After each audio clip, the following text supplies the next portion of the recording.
I very, very rarely have this thought, but like, I wonder what color my aura is. Cause I took that picture. Welcome to It Is What It Is Tarot, where it is what it is. It ain't gonna be in it. I can't even say it. Welcome to It Is What It Is Tarot, where it is what it is and it ain't gonna be what it ain't gonna be.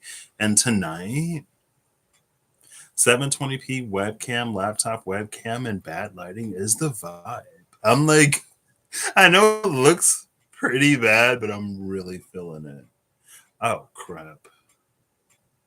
I meant to put my headphones on. Oh well. I've already started. It's already begun. Um what a day. What a few days. Um I don't know. I don't know what we're gonna do today. You know what? We'll have excuse me. We'll have I'll ask Google to roll the D4. If Google says 2, we'll look at Venus in Libra. If Google says 3, we'll just do general collective whatever. If Google says 4, we're going to do all signs general whatever. Like I'm going to run through the zodiac. And if Google says 1, then I'll do something about me. Let me stop. I don't know. I feel like my Chiron is in Leo, and we're officially in Virgo season. Um, I don't know. It's such an interesting place to be in, having a quote unquote healed Chiron or a quote unquote integrated shadow, because it's like, you know how people say the healing journey is never over? I feel like it's been a few of these moments where it's like I have a certain view of myself through me living my experience that people who aren't me don't necessarily have. And that's not a unique experience. A lot of us probably view ourselves in a way that's a little different than how everyone else may view us.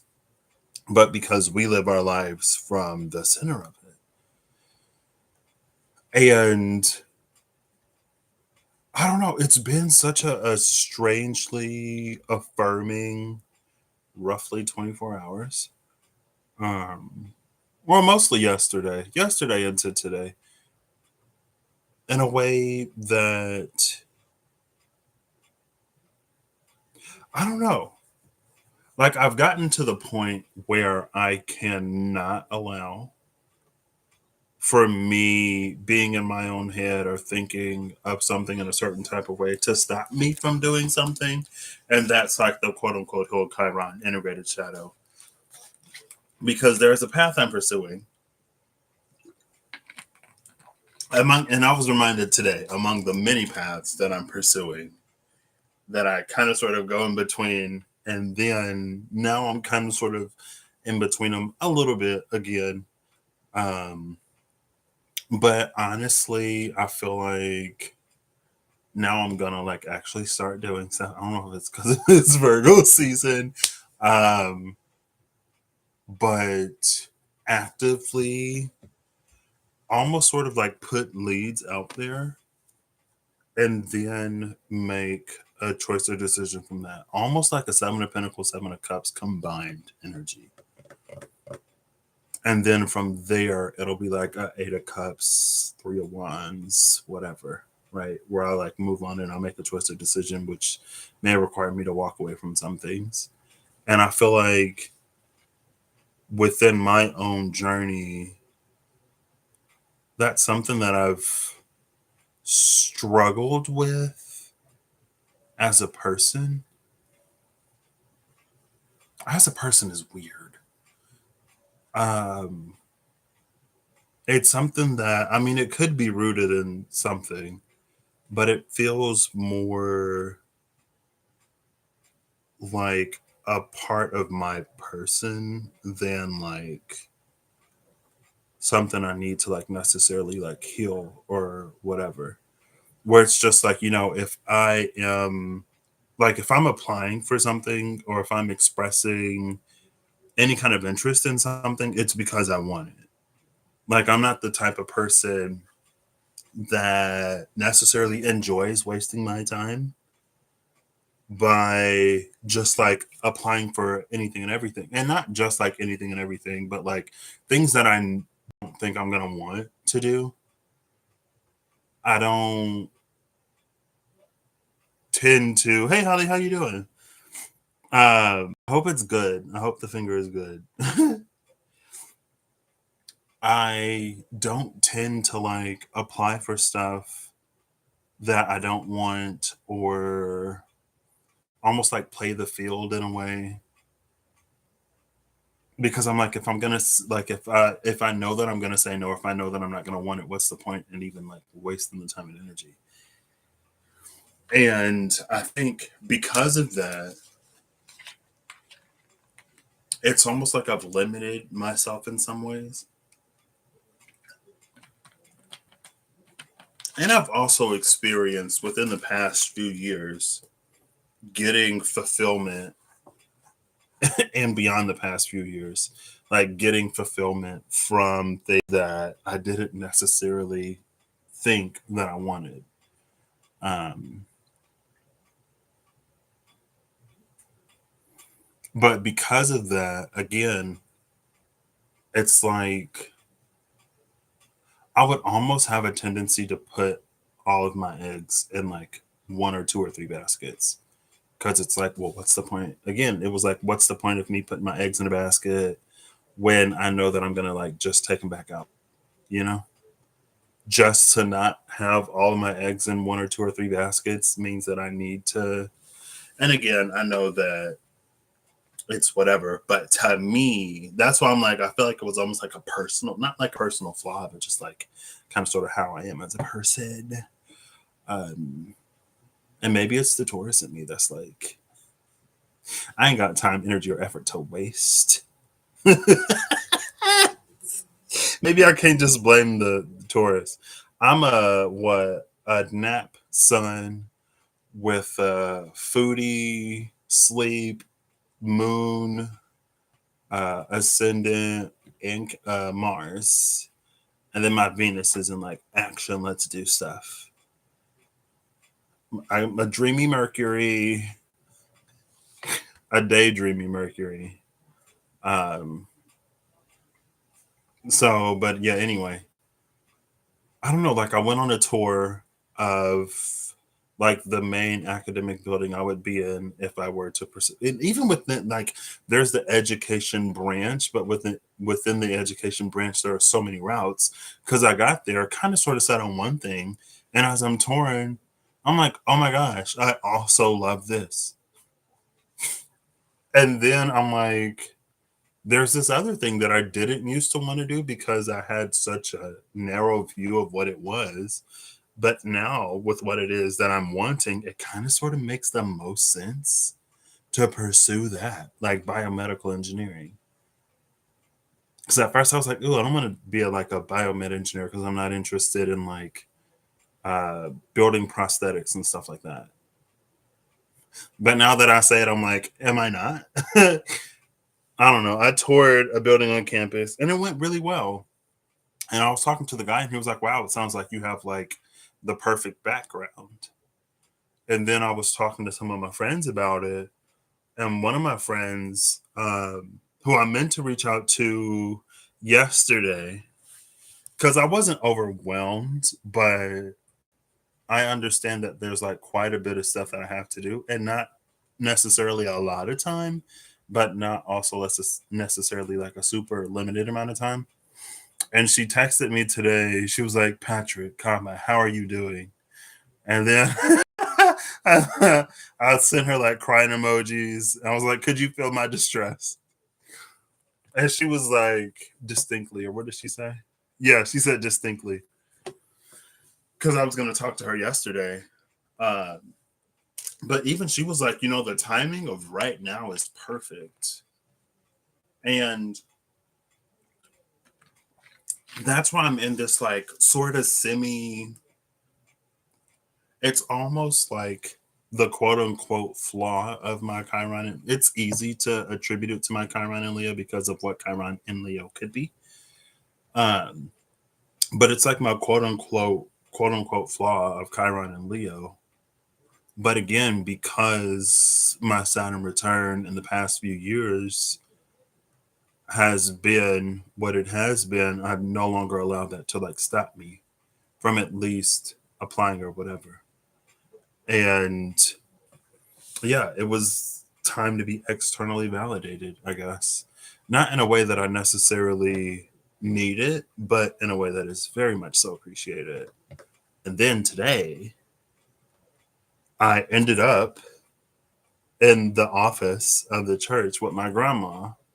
Remember when I was talking about the dream that I had with like the big dude in the AC that wasn't working, and I was in there with like, I think my grandma. And of course, it wasn't until we were about to leave. I was like, oh my gosh, I was just talking about the dream I had where we were both in here. And that's not something I mean, it hasn't happened in a long time. So it happened today. So anyway, really?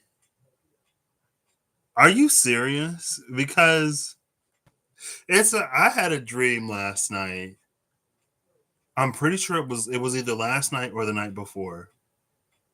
It might have been the night before last. I had a dream that I was going to work and I missed my turn. And like the car was just moving. And then it was like going to this highway and there was an exit ramp off the highway or whatever. And I'm like freaking out because I'm in the back seat of the car. I'm like, how am I driving the car from the back seat? And so I can't get out of the car and re-enter. So I'm like climbing over the seat to get behind the wheel. And fortunately, I didn't go off the road or crash into anybody. But I'm just like, like I was like, I miss work and I miss my turn. And I'm like, I hope I can get back. Like, but I was in the back seat of the car. I was like, yeah. I was trying to drive from the back seat. And then I had another dream like a week ago that I was somewhere. I don't remember where. All I remember is that there was a wall, a door, or a screen that had a bunch of praying mantises on it. And I was freaking out. I'm like, somebody needs to come take care of these. And so I looked it up and they talked about how like praying mantis in a dream could be something about like wanting peace or whatever. I finished the series of books I was reading. So maybe that's why. Because it was towards the end of the book. It was probably when I was in those last few chapters when I had that dream. And I was really, really, really, really, really hoping that somehow everything would come together and work out. I wanted peace for the people in the book. And also I want peace for people at IRL, of course. But anyway, yeah. It's funny that you say that and I literally told my grandma about that dream earlier today. And she was like, oh, I wonder what that dream means. Like, did you pray on it? Did you like look into it? I was like, not really, because I've had nightmares and dreams involving cars for pretty much all my life. And in different periods of my life, like the dreams have changed. So like at first, before I got my license, I didn't know how to drive. So in the dream, I'm freaking out because I'm behind the wheel because I have to be, and I don't know how to drive. Then after I learned how to drive and got my license, I had dreams where the brakes didn't work. And now I don't have the dreams as much, but now it's more like missing a turn or something like that. And it's always like on a freeway or on a highway with a whole bunch of exits. And I'm like, yeah, but anyway, that's funny. You had the dream because, yeah. All right. Hey, Google, roll a D4, please. It's one. It's one. It's a self read. Oh my gosh, you really?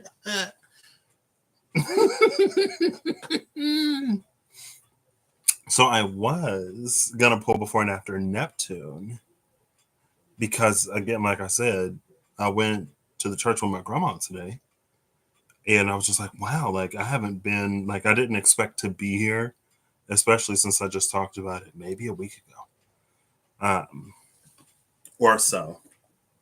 And I don't know, it's just, I feel like it's such an interesting time right now.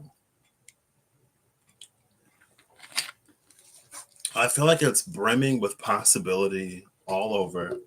I feel like no matter what choice or decision I make, it's going to work out. I'm being supported. I've been supported. And it really feels like it's like almost like whatever I decide to do.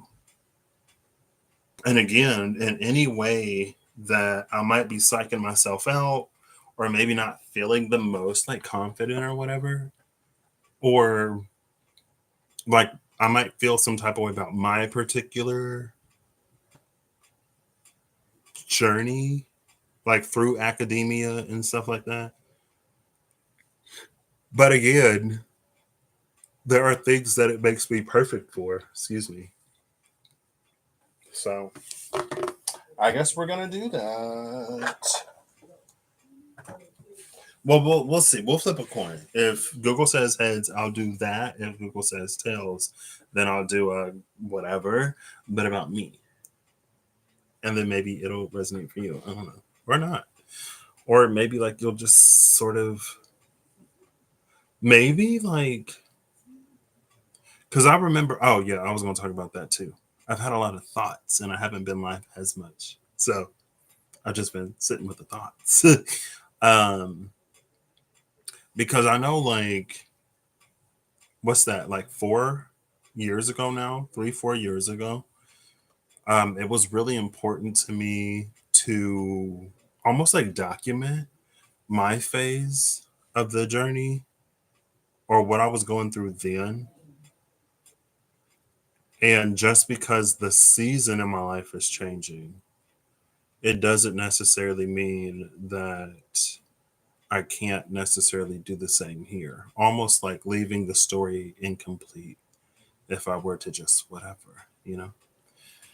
Uh, I also thought about how wild it is sometimes that like I've done, excuse me, a handful. And when I say a handful, I've done like personal readings for a handful of people and like literally a handful of people. I mean, not literally a handful of people because I wouldn't be able to like with anybody. You know what I mean? Um, but there were some I've done for myself or things that just like came through. And even like dreams that I've had. And they had a relevance and a significance at that time. Some of them less than others. But now it's like I can see how so many of them have like played out and are playing out.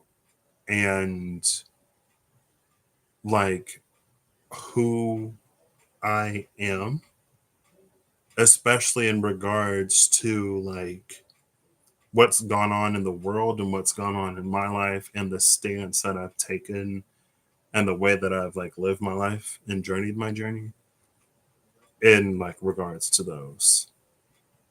And it's like, wow. Like I remember there was like a week where I had three dreams like back to back and it told out like it was this story between these three dreams.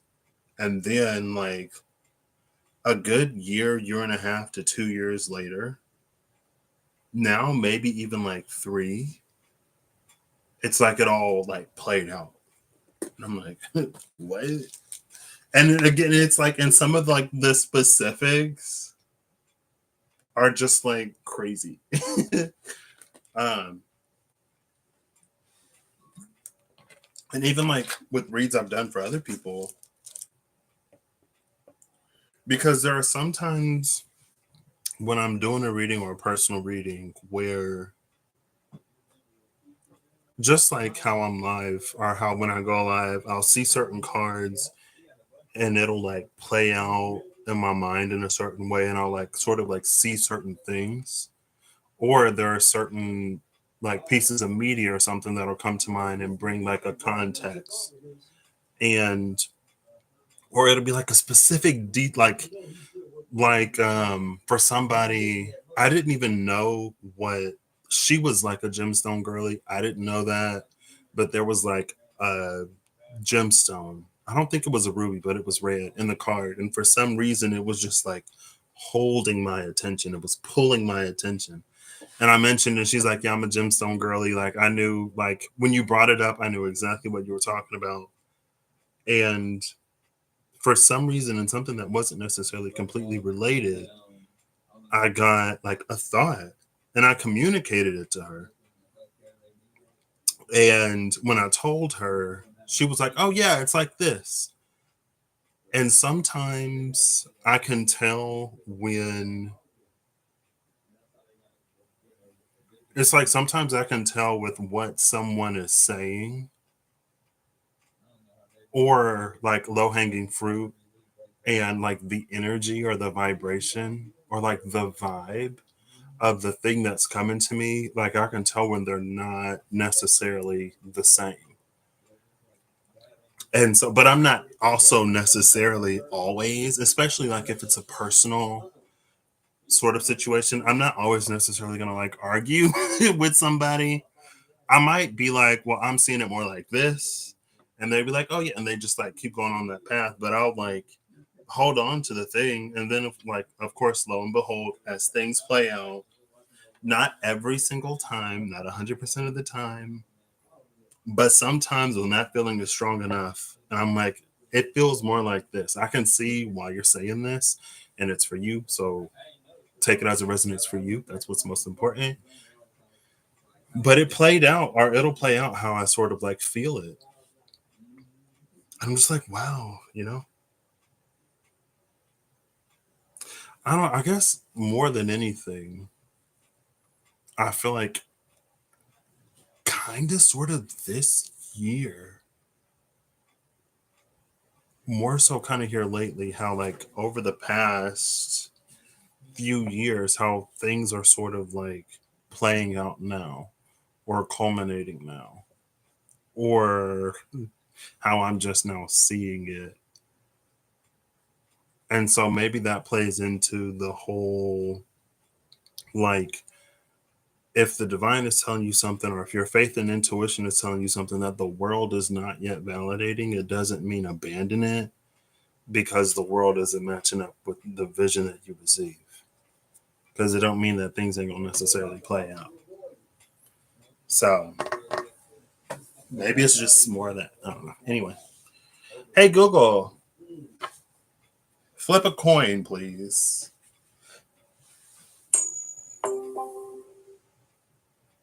It's heads. It's heads. We're gonna do the thing that I was gonna do. Maybe the vibe was like Patrick was on one tonight, so just do whatever you wanted to do. It's the vibe. Now, because I want to pull before and after. I'll use the SKT. Oh, the reason why I brought that up is because not only because um, there are people that I've read for where I've gotten a vibe and feeling, and then life has happened, and then I'm like, so you're doing the thing that like I knew it, I saw it, I felt it. The guides or whoever communicated it efficiently, effectively, and I picked it up, and we kind of think one thing, and then I'll do it to myself. I thought it was this. I thought it was that. Live life. Turns out, yes, but also there's like a handful of people that, like this year especially, I've been like, oh, okay. See, now that you're doing what it is that you're doing, again, it's like I see it. This is not me advertising any kind of personal reading service, even though I kind of sort of low key did think about it, just like doing a few. But then I was like,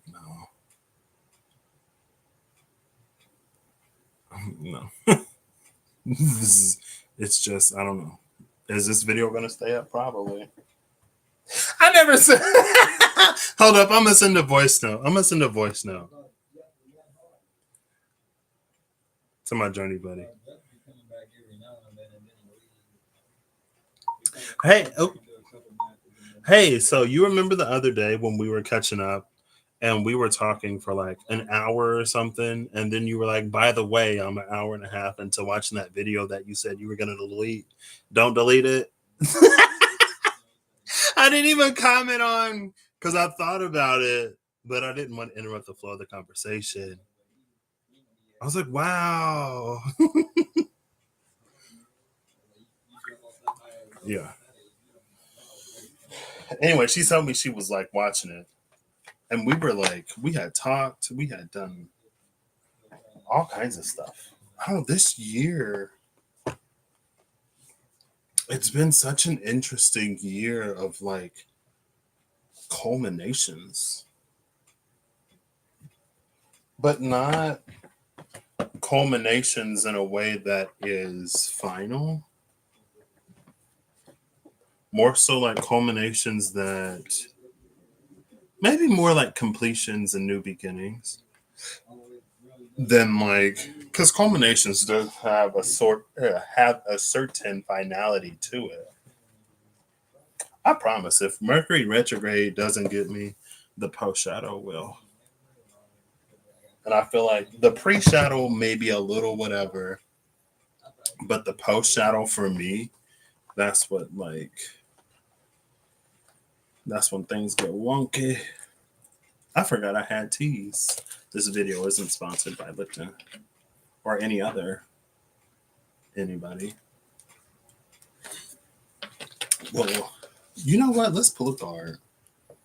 I have the affirmators right here. And then I have the SKT. Oh, there's no book. Of course there's no book. All right, affirmators. If this video were sponsored by an affirmator card, because it's like, what is this video sponsored by? What would it be? Nope. This video was sponsored by Courage. Love it. As I'm talking about my Chiron and Leo, my quote unquote healed Chiron. No one is fearless, no one. But even though I'm not fearless, I am courageous. When fear shows up, I don't run away from it.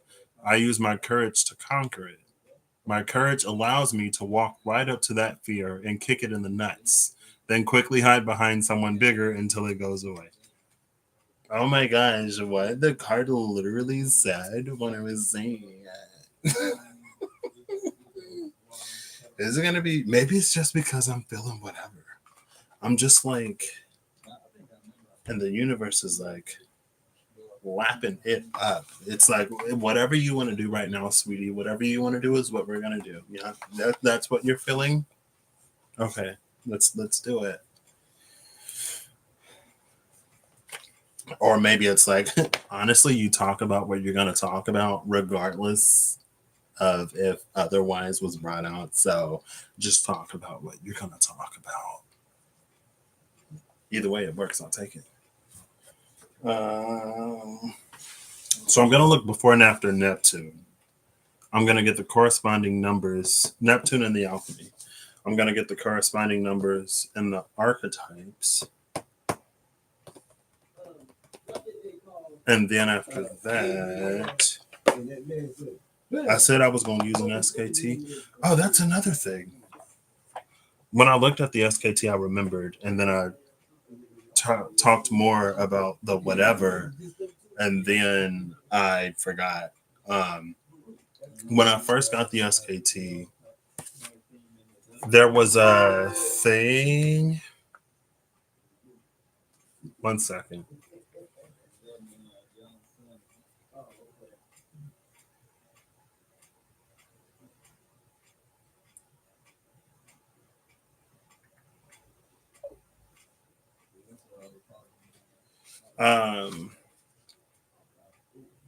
When I like first got the SKT and I picked the first card and I sat with it and whatever.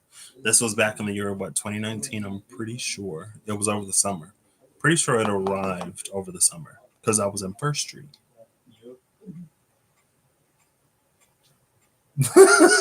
summer Summer 2019 was that was a wild time in my life. Summer 2019 was my attempt, not my attempt, it was my first foray into tackling the last major, what was at the time, what I thought at the time was the last major, like, milestone blockage, like, intentionally. And so it was a lot of like putting myself out there. It was a lot of doing things I wasn't necessarily comfortable with, kind of sort of most of the time, only to find out that I'm more comfortable with it than I thought. And there were a lot of key players that kind of entered my life, people that held significance to me for some reason or another. The end of 2019 is when I started kind of like posting on this channel more than like the random things I had on here before. Like the first video, oh, look at that, the Two of Cups. You can't even see the Two of Cups. Oh, cute. I should like post it. It's so cringe. And I look like a baby. I posted it not too long before I went to school. The Eight of Cups in the title card. Wow. Very interesting. Very intrigue, very mystique, very enigmatic.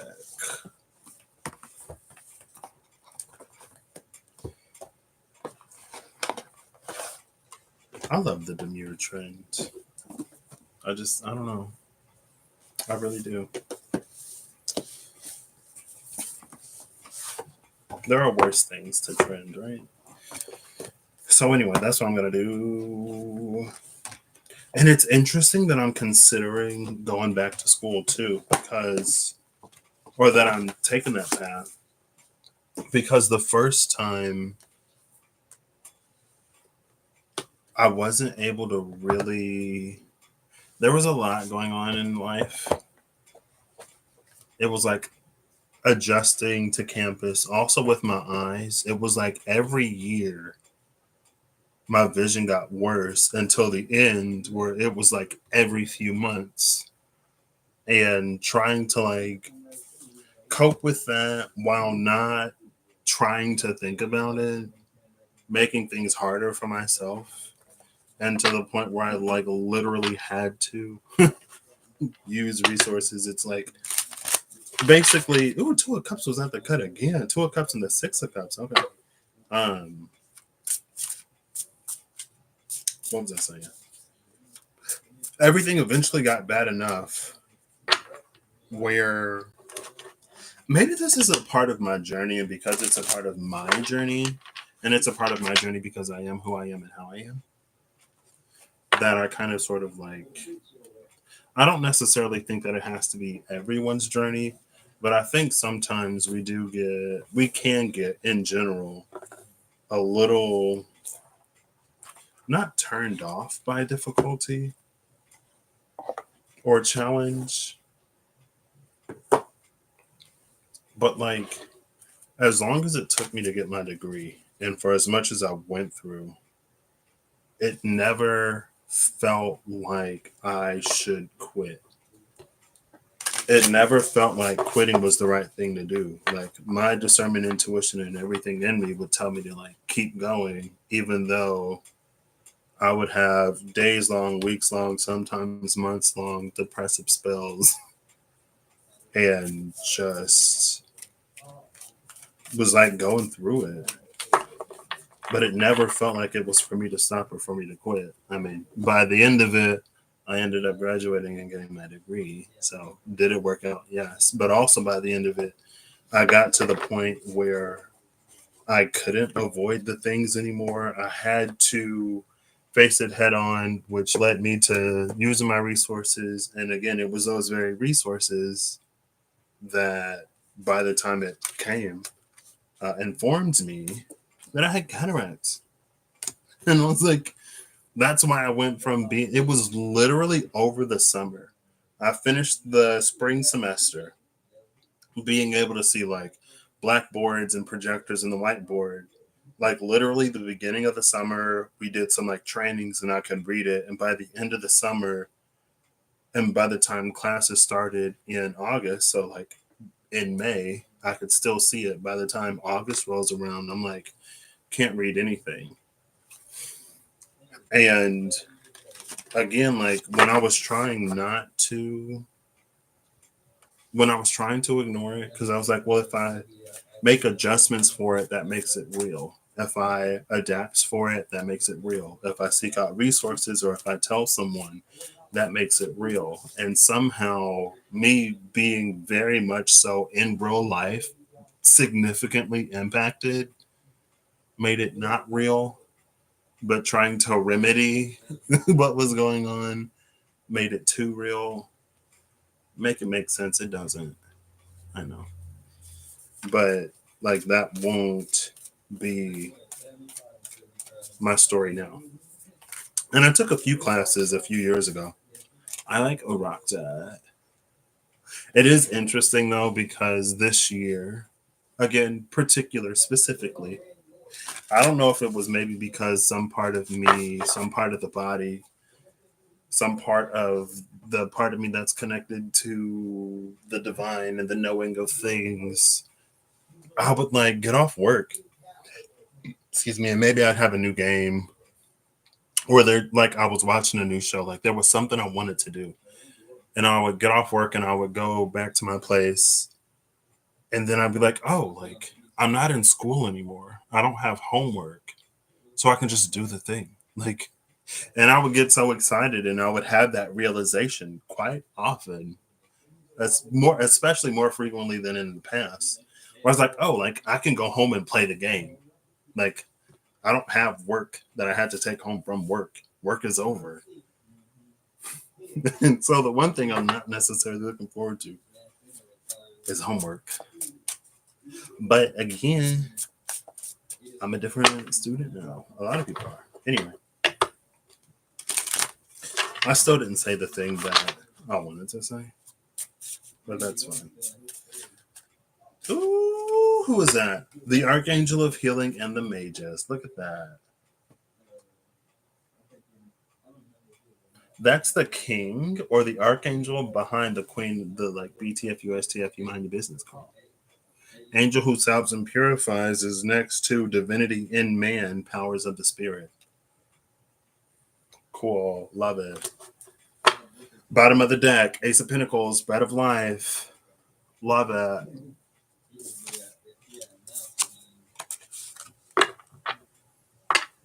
All right. Six of Pentacles at the cut. The 6 plus the Ace is that 7 of Pentacles energy. Also, it's Moon in Taurus. And that's where my moon is. The Two of Wands just flipped out. The discerning one. Very discerning. Very, let me stop. Bottom of the deck. The Force, Strength. Discernment and Strength. Cool. Love it. The Tame Lion. Gorgeous. At the cut, the title card. With that discerning one. I feel like sometimes that's like low key accurate. Like even if it's like whatever, I'm like, okay. If I can't, it's almost very that one show I watched where they were looking for somebody in that one realm and the person had a map and they were like mapped everything. The person had a map, they were looking for the person, nobody could find them. They went to the guy with the map. He was like, I've mapped everything. except this one place. This is literally the only place I wasn't allowed to map.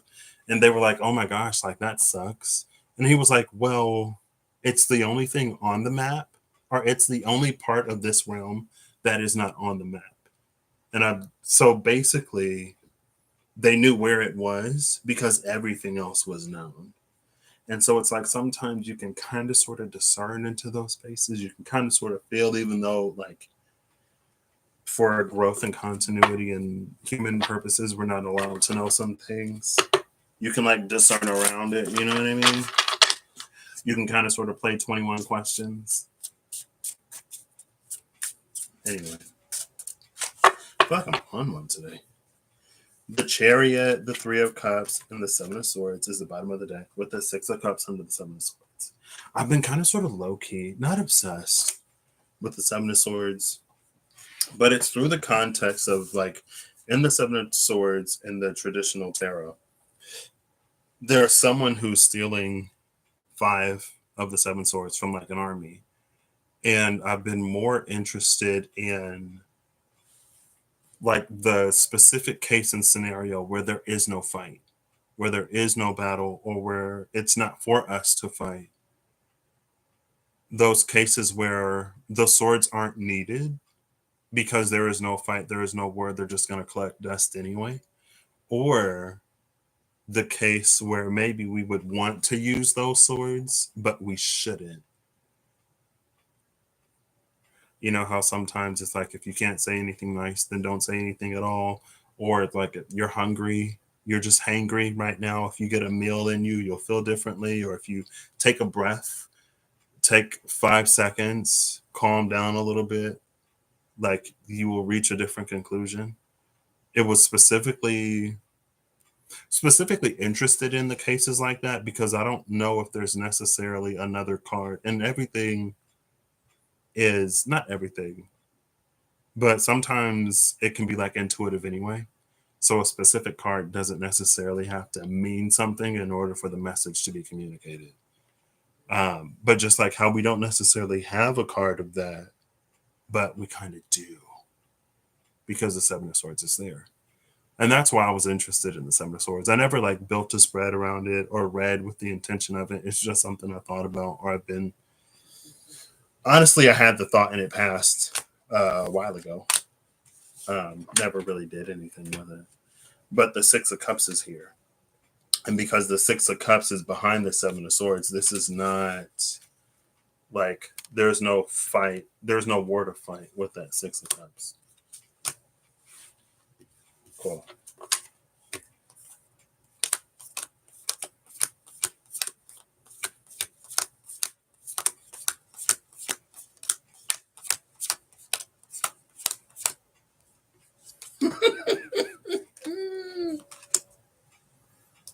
Five of Pentacles, Six of Swords. Oh, there you go. That's Mercury and Aquarius. Mercury and Taurus. Mercury and Taurus square Mercury and Aquarius. Five of Pentacles, Six of Swords. With the Seeker and Justice flanking them.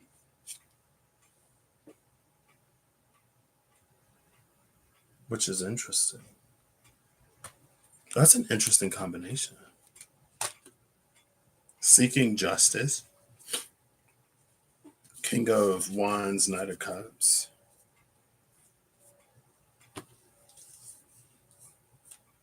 This is what I'm going to do first. I'm going to look at the 18s.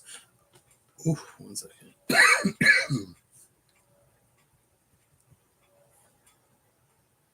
I need to be getting all my rest, drinking all of my OJ, because I got plans next week.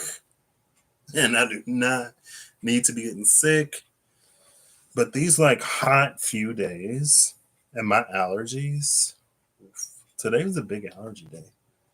Chino's left eye was like half closed. He had to have an allergy pill. My grandma had to get allergy medicine for her dog. And I was like, what's up with dogs and allergies lately? Like, did dogs back in the day have allergies as bad as dogs have allergies now? Is it something in the kibbles and bits?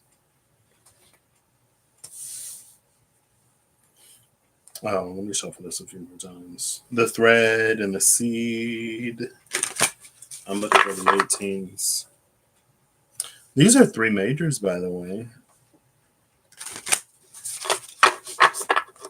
I looked before and after the moon because the moon in this deck is the necromancer.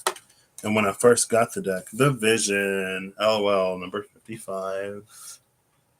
Cool. We'll set you here. And we'll just start looking. Bottom of the deck is the self. The vision and the self. Interesting. I'm looking for 18. I don't know what 18 is in this deck. 18 XVIII.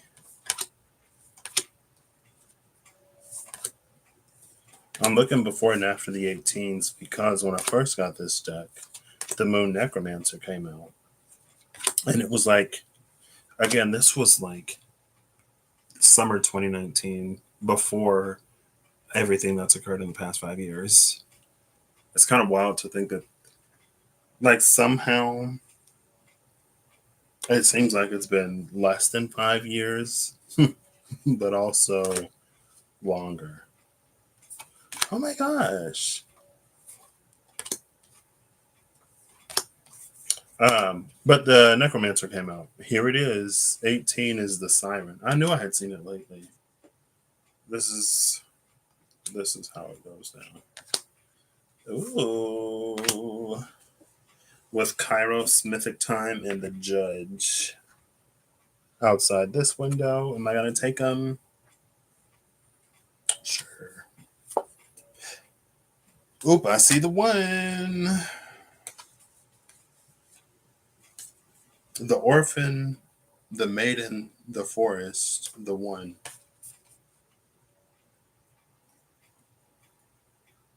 Cool. Where am I going to put these? So it came out, and I was like, Path Worker. For some reason, it's like I'm not a light worker. I'm not a shadow worker or whatever. I'm like a path worker. And then I had a dream several years later. That kind of validated that. And interesting, it's kind of sort of what, I don't know, like that's my thing. Like, you know, it's just about perspectives. It's about maybe sometimes finding a path that we wouldn't necessarily consider, or it's about a certain adopting a perspective that may bring certain potentialities into view that we wouldn't necessarily consider when we think of certain paths. You know what I mean? And for some reason, that is so weird. Sorry. For some reason, I've been thinking about it in the past few days. Not necessarily heavily. Mostly like when I'm on the treadmill at the gym. I feel like that's where a lot of thinking happens. Honestly.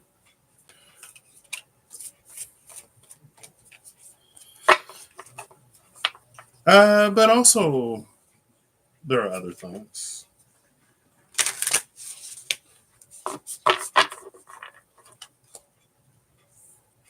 All right.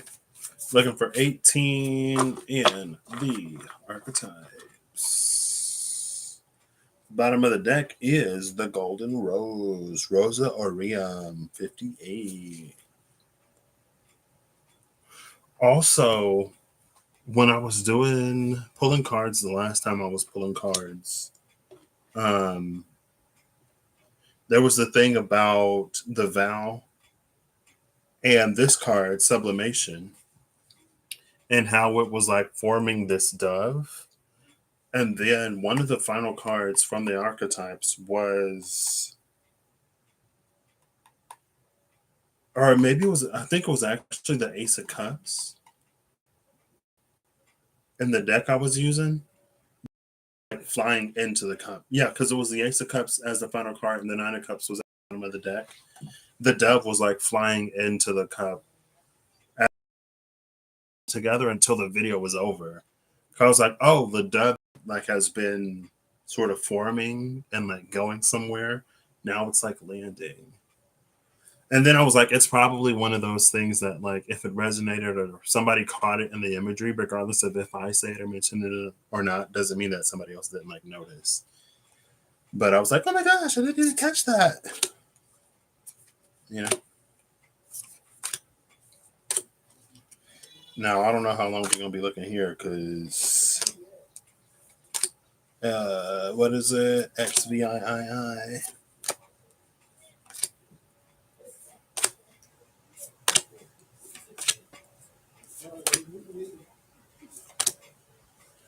Let's see. I didn't necessarily expect. I was going to more so go for Neptune. But that's the card. It was the moon. And I'm a Pisces, so I was like, you know, not surprised that the moon is here because I'm a Pisces. Also, I guess I shouldn't necessarily be surprised that the necromancer is there. Just as that, like, bridge person. It's not Saturn. Oh, 19 is autumn. It might be summer. 17 is spring. It's a season. If the world was kind, it would be winter. Because I love winter. I'm a winter baby. I like the cold. And it's been so hot. It has been so hot. I hope the people that love summer are happy. Because when the cold comes, I want to hear no complaints. Sweating all the way up until September.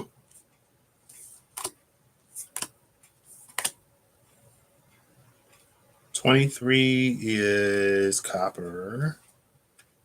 27 is antimony. And number 51 is Massa Confusa. It wasn't this card. I'm pretty sure it was an Ace of Cups, but there it was like that. Yeah, because it was the Ace of Cups and the SKT, I'm pretty sure. Actually, maybe not. Maybe. No. No. Because the Ace of Cups is the Holy Grail. I don't remember what deck I was using, but there were multiple streams that came off the Ace of Cups. And it was like multiple, like this Ace of Cups is going to fulfill multiple areas. Also, when I was doing like the last self read, and Leucosis Whitening came out at the bottom of the deck. And then one side was the red and white rose, and then the other side was reddening. And I had like whitening or lightening and reddening, so that like red and white played out on both sides. I was like, OMG, LOL. Of course I caught it, but I didn't necessarily mention it. But anyway. Maybe I already passed up. I'm not seeing this 18.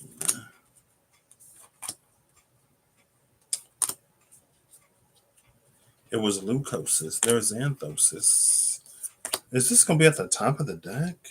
Here is 18. 18 is summer. My least favorite season, by the way.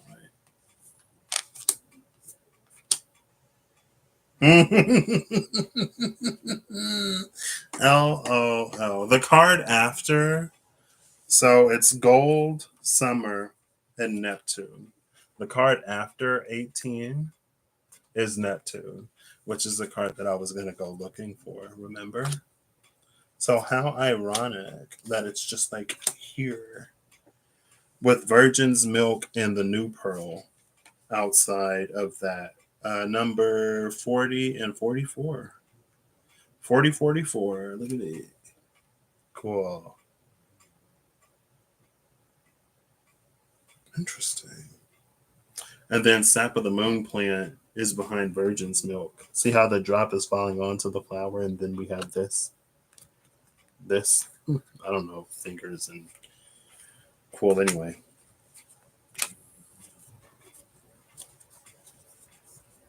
This is a lot. But now, oh wait, I wanted to pull that. Oh, it's right here. Sap of the Moon plant. No, it was Virgin's Milk. crap. Where did I put the card?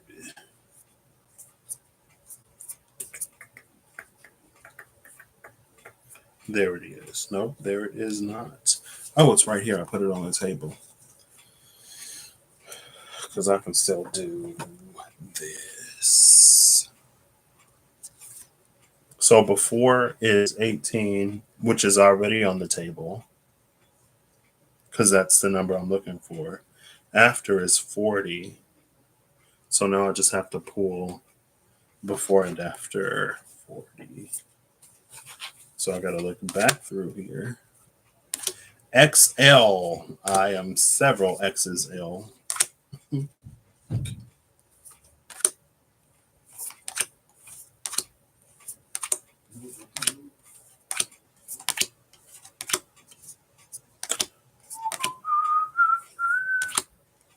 There was a song in my head earlier today. I spent some time with my grandma for the first time in a while. Oh, my legs, my legs. She'll walk them off and some. It's fine. I love spending time with my grandmother, especially while I'm here. Because I helped her do something earlier today, and I was like, use me while you got me. The one in the storm and the one. Wow, interesting. The one in the forest. Oh, with the maiden. The maiden, because it was the orphan, the maiden, the forest, and then the one. And then there's Virgin's Milk here. Virgin's Milk is right here. And the maiden was right there, which is interesting. Very, very interesting. Who was it? The one and who else? I don't remember. The one in the storm. The storm and the one. It is a blue rhythmic storm, maybe. It may not be rhythmic. I don't think it's rhythmic, but my brain is saying rhythmic. Are your local Planet Fitness cast perfect? Care Bears? Oh, I love that. A lot of times at mine, on monitor number 5, TNT will be playing, and it's like Star Wars something. And then I'll take a picture and I'll send it to Rob. And I'll be like, last time I was like, at least some things are right in the universe, or some things are as they should be. And honestly, high key, the new Star Wars movies from the same 10 to 20 some minutes I see, I haven't Star Wars guy. I feel like a lot of people think I am, because I'm me, but I'm not. I am not one of the Star Wars girlies. Or I'm not a Star anything girly. So Battlestar Galactica, Star Trek, Star Wars. It's not that I'm not necessarily interested. I just like never got into them, and I'm not necessarily interested in getting into them. You know? But sometimes when they're on TV, it helps, pass the minutes. I don't even know what I'm supposed to be doing with all these cards. If I move these out of the way, then it'll at least make it a little easier. Oof, my dairy ear is starting to hurt. This chair is not very comfortable. It's not bad for like a minute, but then it gets pretty uncomfortable. What am I doing? Oh, we got a little Jupiter. We got a little Jupiter Neptune action on the left, which is perfect because I'm a Pisces. And then we got some Capricorn gold action on the right, which is perfect because my Uranus, Neptune, and Midheaven are in Capricorn, I guess.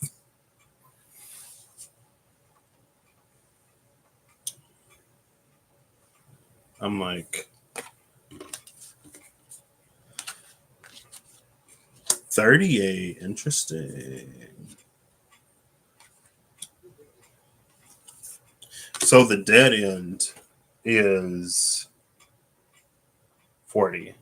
For the other side, that was Virgin's Milk, which is dead end and Virgin's Milk is an interesting combination, because if a virgin is lactating, who was that milk for? Assuming the virgin doesn't have a baby, and this isn't one of those immaculate conception situations, even though the one is at the bottom of the deck. Assuming that's not. It's like lactating for who, lactating for why, lactating for what. On either side of the dead end, though, is the flame in the bridge. So it's very like the dead end isn't a dead end type energy. She's very much so giving right leg, starting to fall asleep.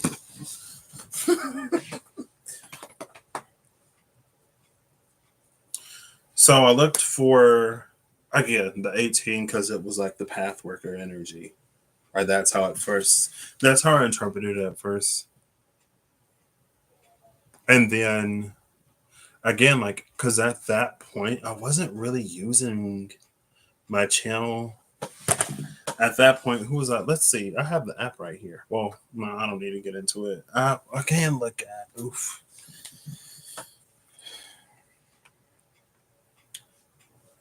I don't think I was really doing anything. Let's go to the video, sort by, oh man. Can I do like descending? Can I do oldest? Oldest? I can't do that on the app. Hello? And then it'd be way too many to scroll now.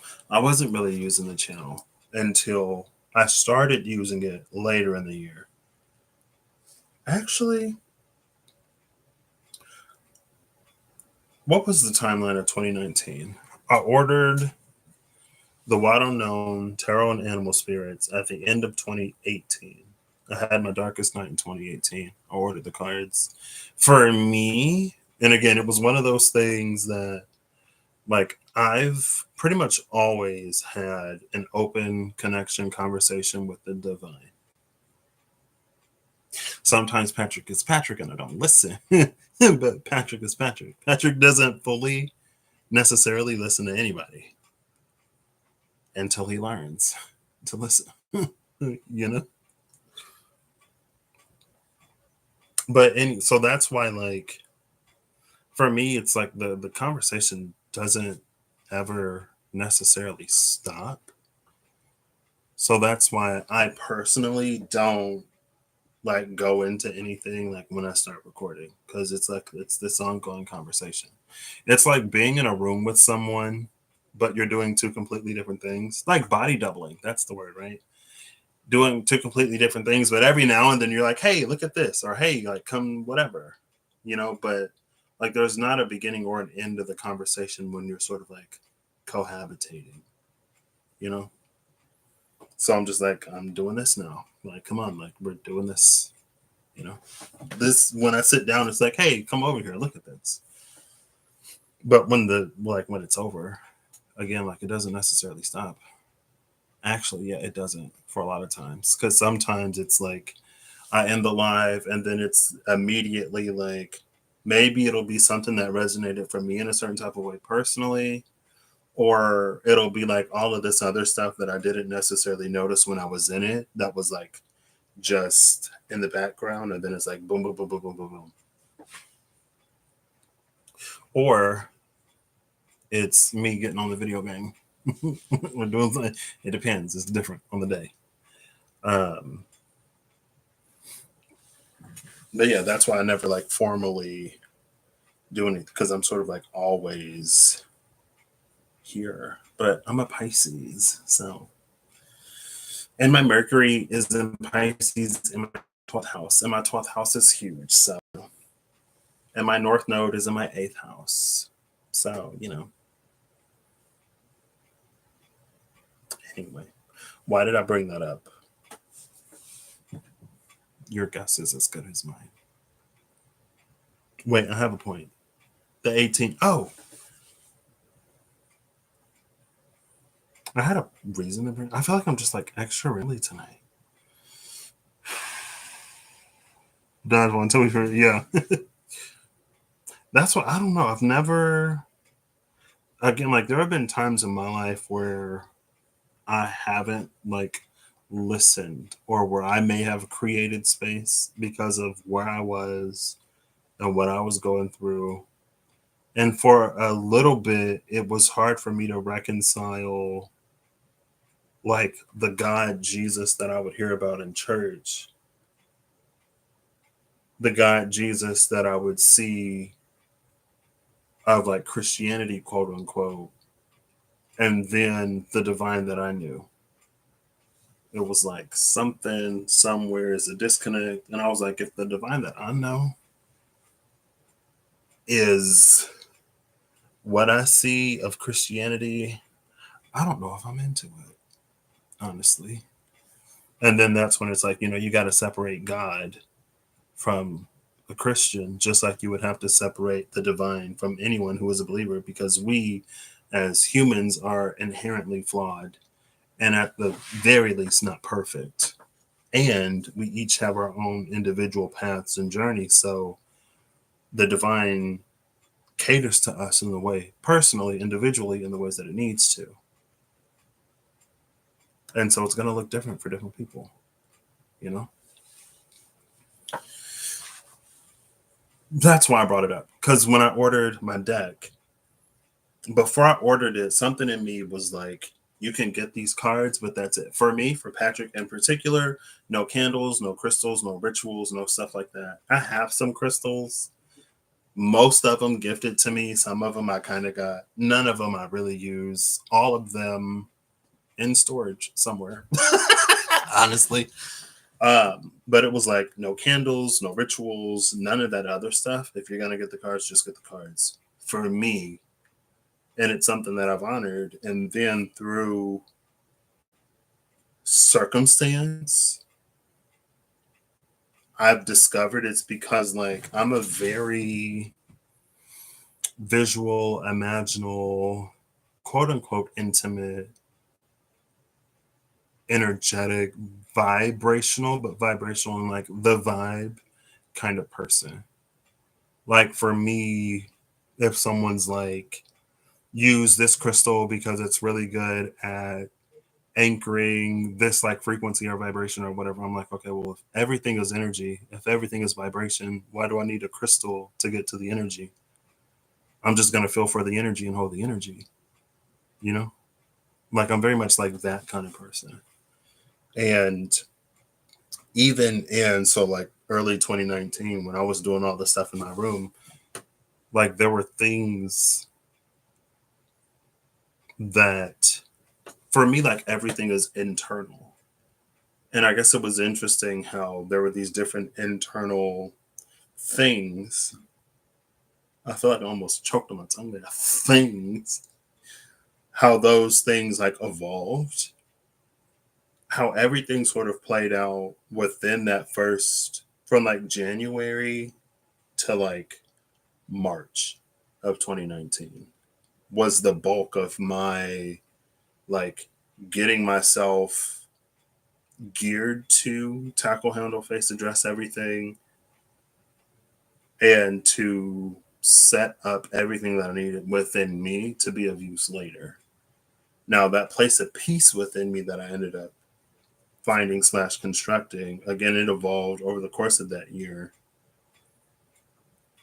Pretty much, well, over the course of that year. Because that year it had like evolved a few times. It was one thing when I was in isolation, and then it was another thing when I was starting to reintegrate with people, and then it sort of like evolved. Like there are so many things that honestly within that first year I set up internally that I don't even like use. Cause that first year was like it was a lot. Um and I remember like there would be times where something would be happening. And my journey buddy, so she had her darkest night like a month and a half to 2 months before mine. but we both reconnected at the end of 2018. And when we reconnected, we were both on our journeys. And she's my journey buddy because she was like a really, really, really good friend before that. Like when we were on campus together, she was like amazing. She's always amazing. But like, because we were like spending more time together. And then like life happened and we went our separate ways. But we reconvened after that happened. She had her darkest night, I had mine, and we were both in the space of like, things need to change. And so she's been there with me basically since the start. And so we went into 2019 together, like, we're going to do anything and everything. And if stuff gets hard, we're going to do our best. And we'll be there for each other to support one another. And actually, in the beginning, she was one of the biggest sources of inspiration for me because I felt like I would see some stuff that, again, like I haven't found anything that resonates completely 100%. And I'm not surprised because, you know, my relationship is my relationship and my path is my path. But there were some of the things where it was some information that like I would get or I would hear or I would receive that I wouldn't necessarily put into play or put into act. I wouldn't necessarily put it into play or action in a way that I was consciously aware that I was using it. But like she was using it. She was doing it. And I was like, oh my gosh, like and it was working. She was using it, she was doing it, and it was working, which is important.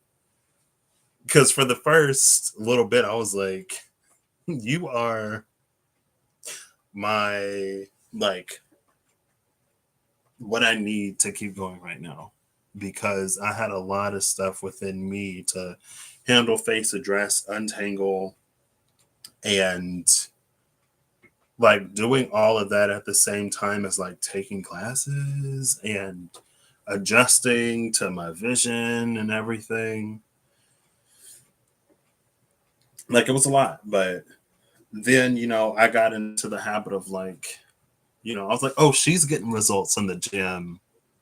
Let me go to the gym so I can get my own results. And then I started to go to the gym and get results. And then I was like, okay, you know, she's an Aries.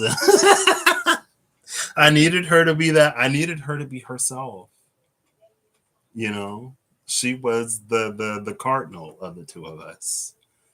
And then in a lot of ways, I can, because again, like the things that I did do and the changes that I did make, even from the beginning, like they were like I was putting this stuff into play, but not necessarily in a super like external way.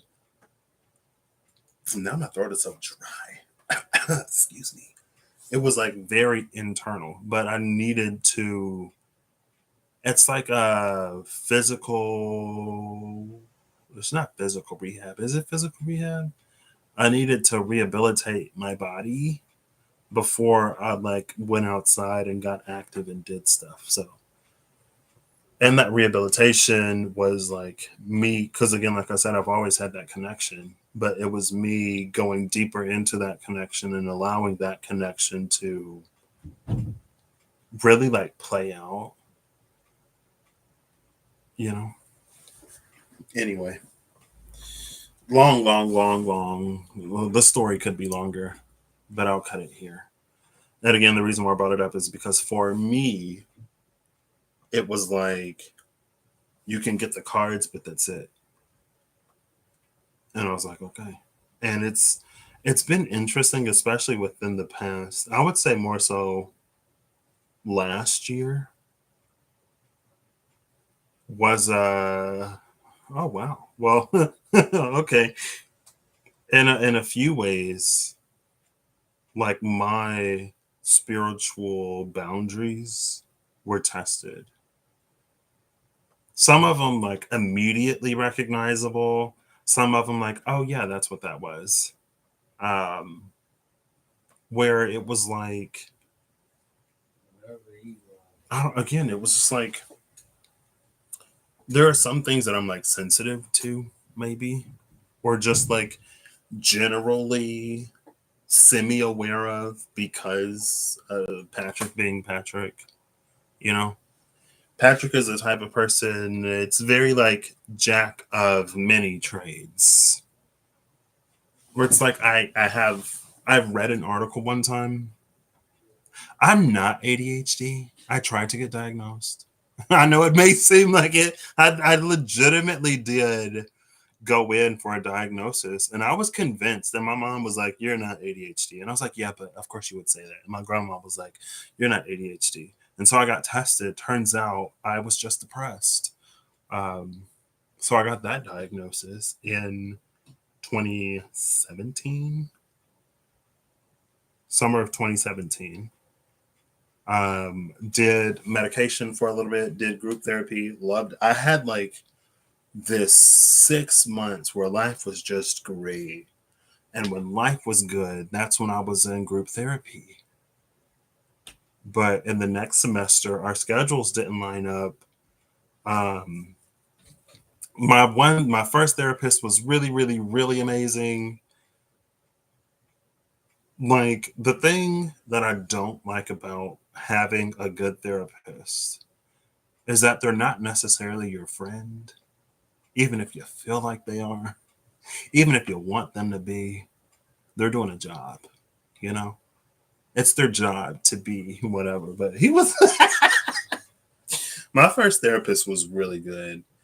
And it's like my second one, just like, it's like, how do you follow that up? Like, I literally had the best of the best, aside from Rob Kenobi, who was also in the upper echelon of the best, within the tier of best of the best. Yeah.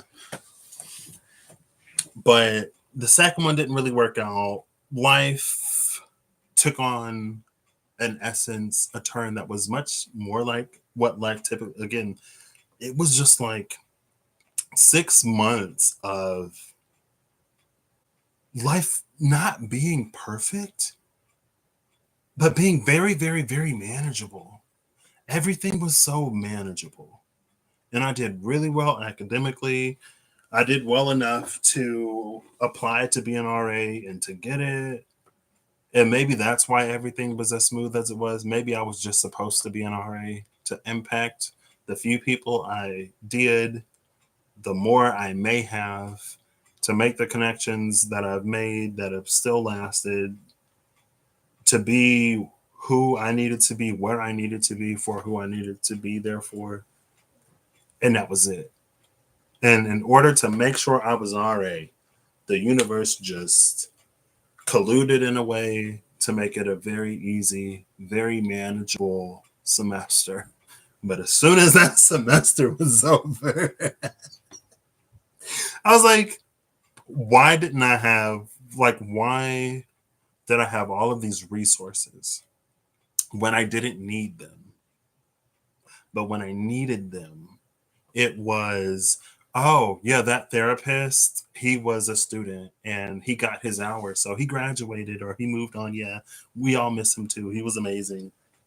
It was, oh, like everyone's schedules didn't align this semester. So unfortunately, we're not going to be able to have that same group and we're not going to do group.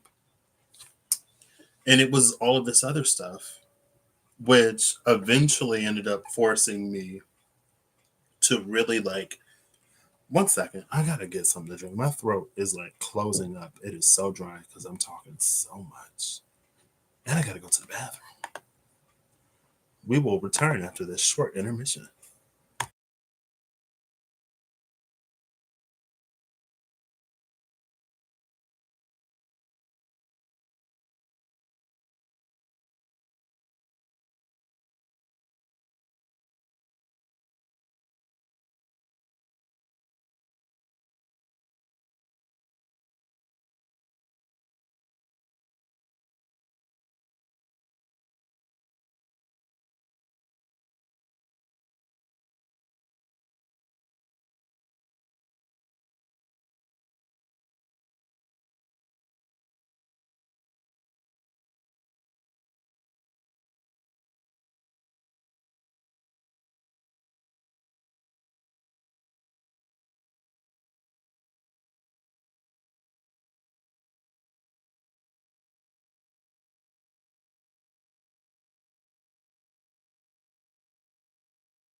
Woo! I grabbed a water. I was going to go for a tea because I have a bunch of teas in here. And I was like, oh, I've already paused everything. I might as well go grab a water. So then I went back for water. This video is not sponsored, again, by anything except for Courage. Courage is the sponsor today, according to the affirmators.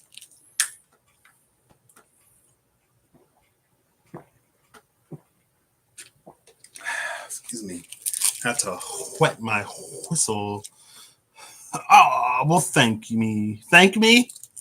Thank you. I was going to say thank you, and then I read my name. And then I was like, Patrick, me, thank you. Or thank me. This is all about healing the Chiron and Leo. I am amazing. You are welcome.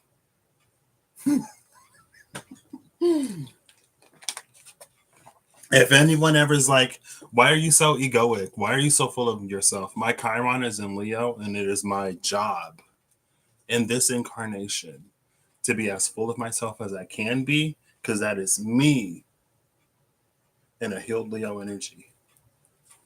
That is me liberating my Chiron from its wound. And on a good day, I just like roll with it.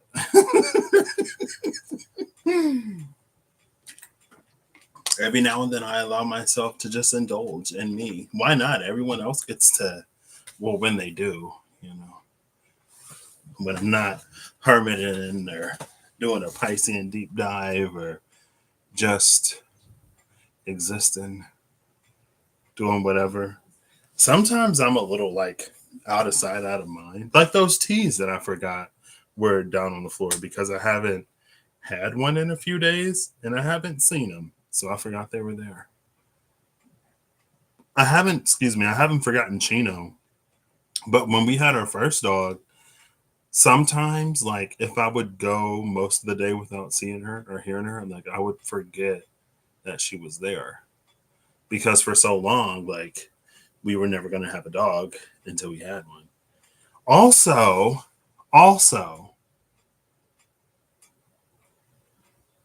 I know there is an August Virgo, if not 2 or 3 of them, that are on this channel.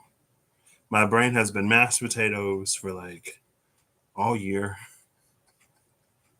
I have had too much idle time to keep the thoughts in my brain aligned. But happy birthday, Virgos, August Virgos. If I forgot your birthday, I'm so sorry. And I should probably just send a message and be like, hey, happy birthday. Wait, have I missed Steph's birthday? Is Steph one of the August Virgos? Or is she a September Virgo? I don't remember.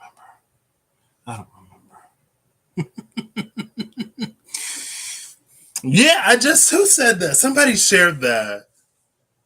Was it Reem? I think it was Reem on her Instagram story. I'm not conceited. I'm convinced. I've made a believer out of me, honey. And let me tell you what a Patrick can't do and what a Patrick won't do. And what a Patrick will begrudgingly, eventually, at some point when he's done being stubborn, make his way to doing. So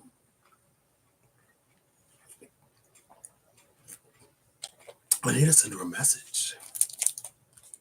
Happy birthday, Virgos. Again, charge it to my head and not my heart. My foggy head. I feel like I've just been like thinking a lot and stewing a lot. And a lot, again, it's like this year, I don't know, it feels like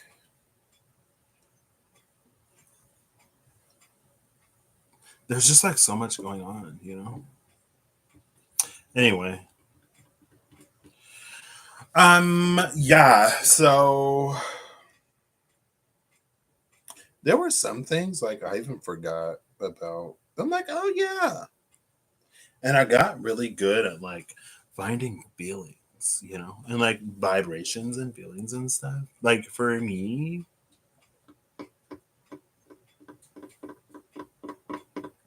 I don't know, but then again, like I'm a weirdo.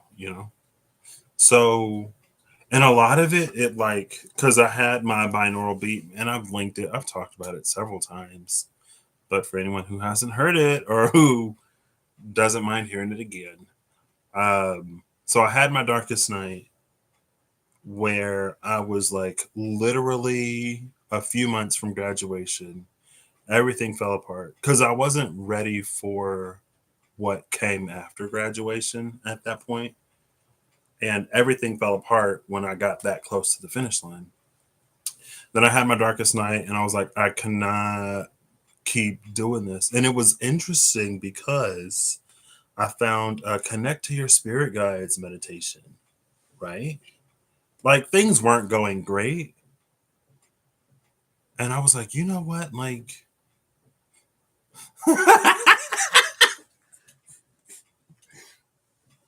things were like very not great for a little bit. Okay. And then LOL. Um, things were very not good for a little bit. And then I ended up on maybe that's when I was like, you know what? Like maybe it's time to embrace some of the woo. I was like, it's time to embrace some of the woo. It's time to like really get into it. Maybe because I knew that part of me would really have to rely on the divine that I knew and lean on the divine that I knew because I was about to into a world full of the deepest darkness. And I did my Connect to Spirit Guides meditation. I did quite a few guided meditations, like pre-recorded guided meditations, and they would start whatever. But again, just like pretty much everything else, it didn't fully whatever. So the intro to the guided meditation was enough for my own facilities and faculties to take over. And then it was like a capital G guided meditation. And we would just, that was in my binaural beat era. I think that was kind of after it, but I did one Connect to Your Spirit Guides. And it was like, I went off script. Um, it was very what it was for me. And I was feeling so good. I was like connected to these spirit guides or whatever. And then I hit like my darkest night. And I was just like in the dark, in the deep, with no floaties, no little life preserver. My little spirit guides that I had just connected to literally a few days prior, that I was feeling so good. I was like, oh, no, I'm going to get my life together. I'm going to get it all right because I know that I am loved and supported and whatever. And they was just gone. And I was like, oh, so if you don't care about me, then I don't care about me. You supposed to be the whatever. And for like, that was the first and only time I've hit like a truly apathetic depression. Like I've been sad depressed all my life all my life up until 2018. Honestly, since then I ain't dipped back down. But for me, my depression was linked to all of the things that I wasn't facing and that I was running away from, namely my vision. Also, other things. And so while I didn't face it, of course it would only like, thank you. Wait. So Twitties is in September. Thank you. I was like, I need to put them in my calendar. I thought there was an August Virgo. Maybe it's just my best friend.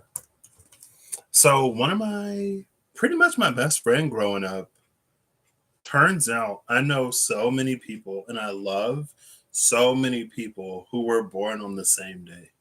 And it's something about an August 26th Virgo. You've been my best friend since literally like third grade. And there's so many, like my best friend's cousin, the one who I connected to the most at the wedding, August 26th, Virgo. I was like, what?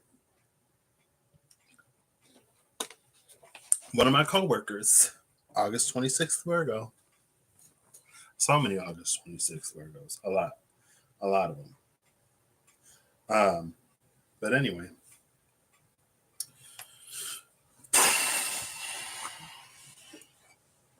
Yeah, darkest night after 2 days.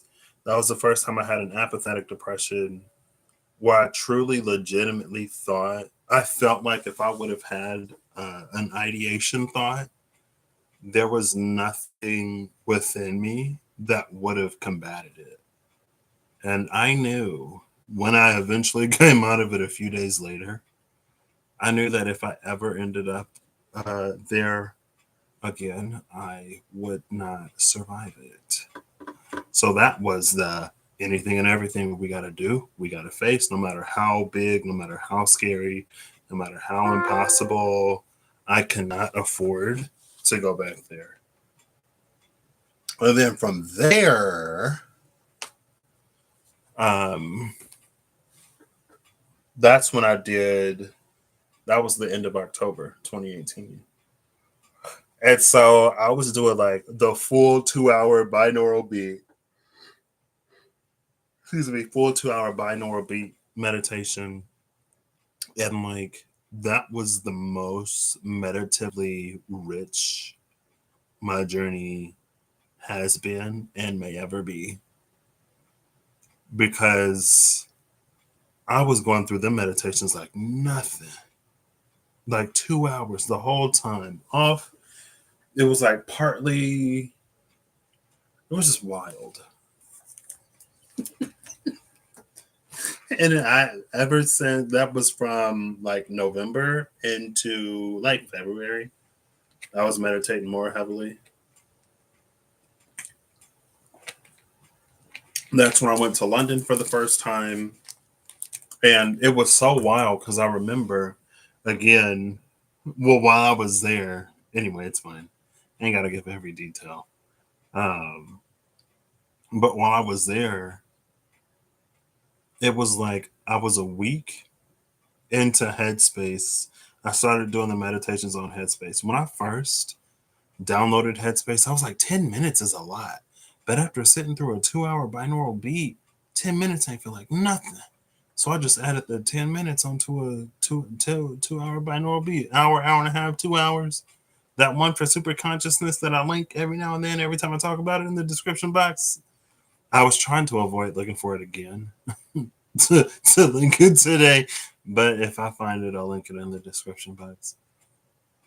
Just to have it there. It's the one that like really did it for me. And anyway, I'm trying to like be this is gonna be a long one.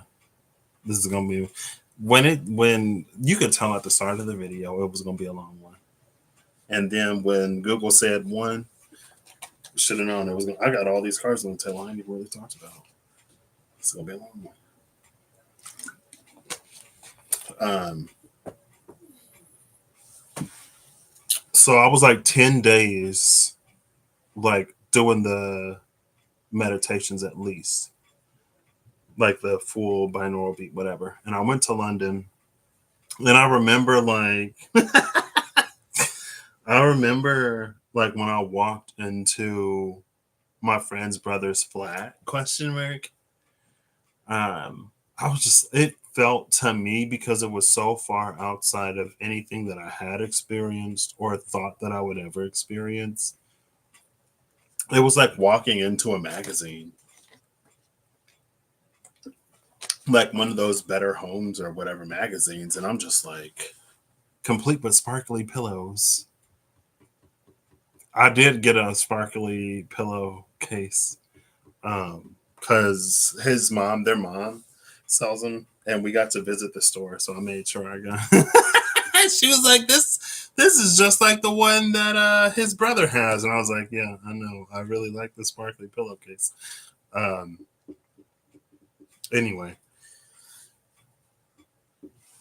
and like part of me, I feel like if I wouldn't have, and I went because my friend was like, "Hey, I'm going to visit my brother in London for Thanksgiving. Do you want to come?" And I was like, "Yeah." And I had just gotten my passport earlier that year because he had went the previous year. And he was like, "Oh, if you had your passport, I would invite you with me." So that was what started this whole London thing. And when I was there, because it was post Darkest Night, I was like if I wanted this to, it felt like if I wanted that to be my life, excuse me, it could be.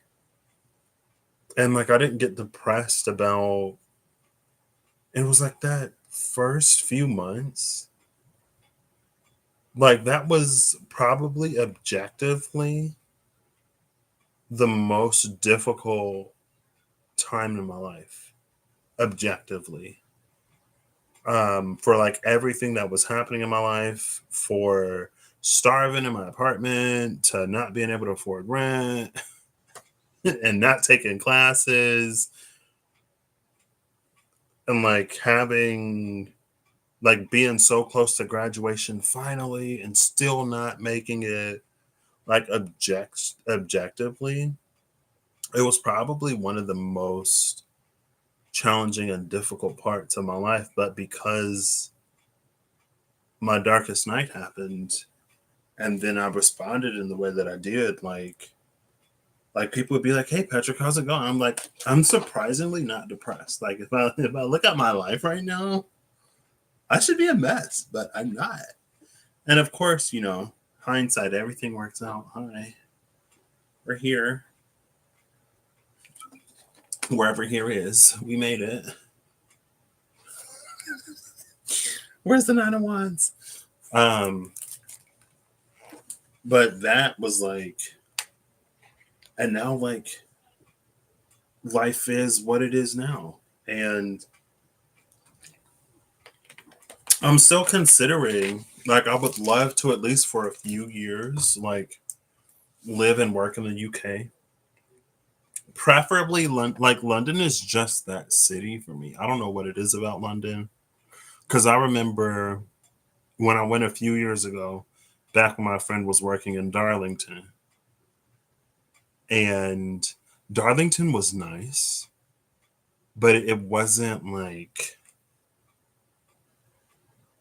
it was like a nice, little cute, very demure, very low key, very I want to say Little House on the Prairie, but not very prairie, not necessarily the Little House. And then on the weekend we were going to London, and like I feel like as soon as the car hit the outer city limits, like I could feel something inside of me just like come to life, and I was like, yes, I'm here. I'm back in London. I don't know why. London is what it is for me, but it is, and I love it.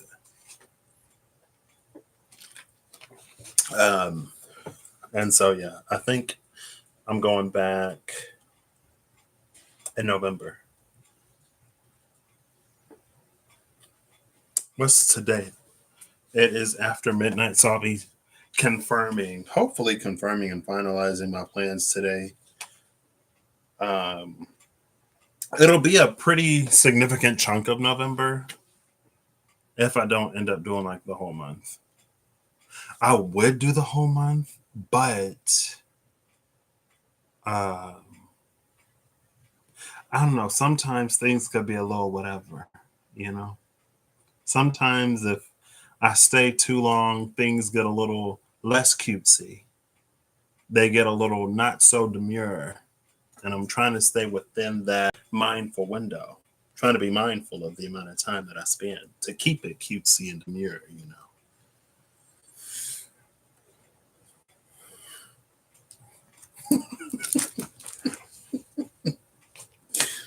But we'll see. We'll see.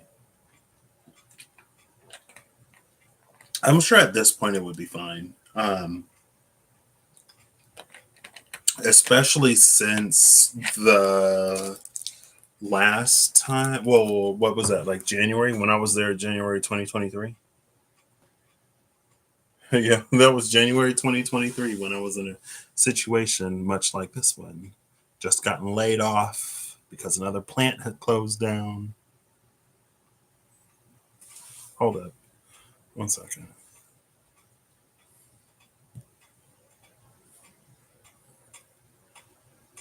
I'll be right back.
Excuse me. All right, I'm back.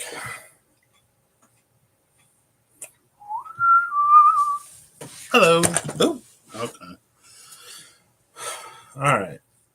So it was very similar, but since then, and I've talked about this too, like he confided in me with something that honestly, to me, I would have never.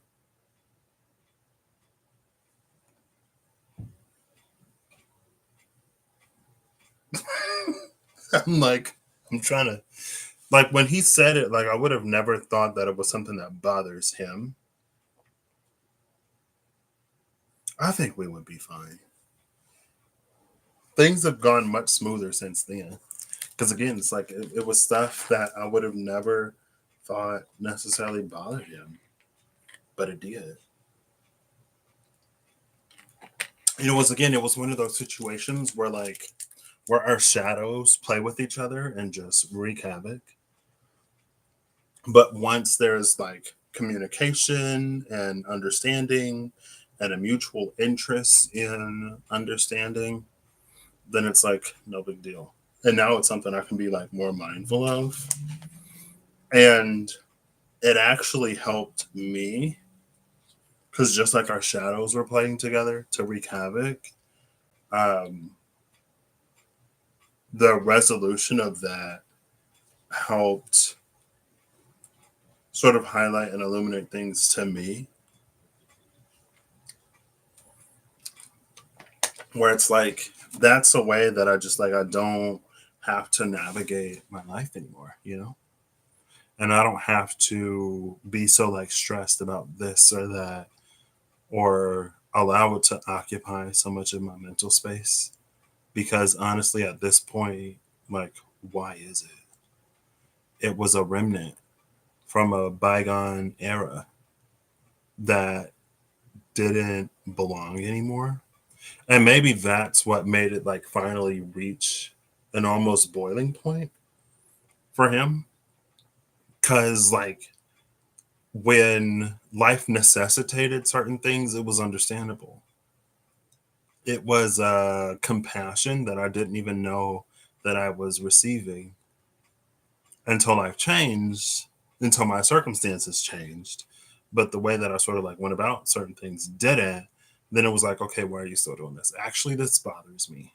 And when life was what it was, I was willing to be understanding. But hey, girl, like, come on, we're better. Let's do better. That whole friendship has been a learning opportunity. But since then, everything's been like a lot better,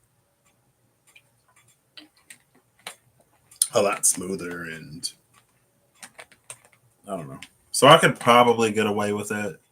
Honestly, I don't know when I'm going to have this opportunity again. And who's to say that, maybe I don't plant a few seeds while I'm there to see if they grow. And then maybe I will take a different path because I don't have to commit to anything that isn't even like, especially anything that isn't present. Maybe is that like, maybe that's also a part of it. It's like sometimes I'll think of certain things or I'll ponder certain pathways. And sometimes I'll know, like, if I want this, I'll have it. It's mine. Sometimes I just know when it's going to be a yes. Sometimes I'm like, I feel like it could be, but I don't know. Most of the time, it's one of those. It's very, very, very seldomly one of those, like, I know I'm going to get this. I know that that's going to happen for me. I know that I'm going to go there. I just know it. Because in the world that a lot of things don't make sense, that makes sense. And that's going to happen. And then it happens. But if it's not that, it's like I'll commit to imagine pathways that I might not even put the action into to like make it a reality. It's like, girl, how you committing to a job that you ain't even applied for? You know what I mean? Type of energy.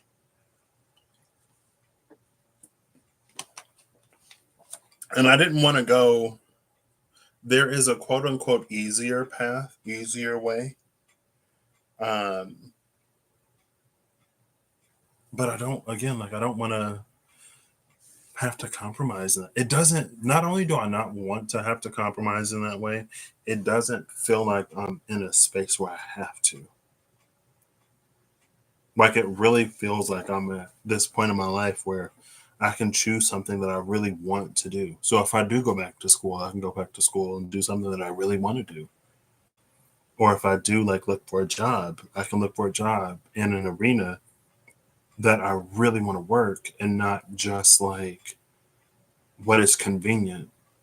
Now, just because, and that's another thing too, because convenient has not been easy. Me working the jobs I've been working in my hometown has not necessarily been easy. It has not been without challenge. It has not been without difficulty. It has not been without requirements for and of growth. Convenient ain't necessarily easy, and convenient ain't necessarily cheap. Sometimes you pay more for convenience, actually. You know, convenience fee. But if I can get up there and do something that I want to do, I mean, probably not going to happen, but hey, it might. Ooh, I just go with it. If the travel dates work and the flights ain't too expensive, I'm there.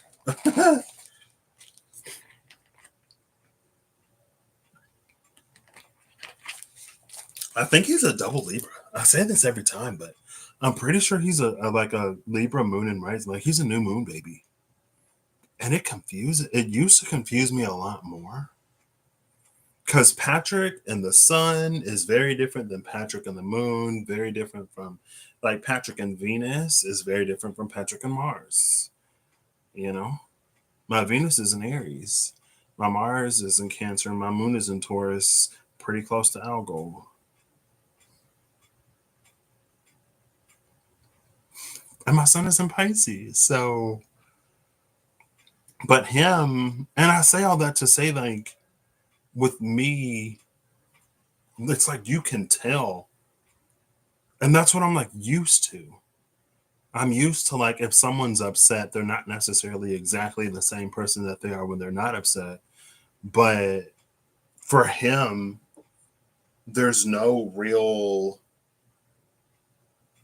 difference. He's like consistent. And it just like, I mean, now I know him, so it boggles me less.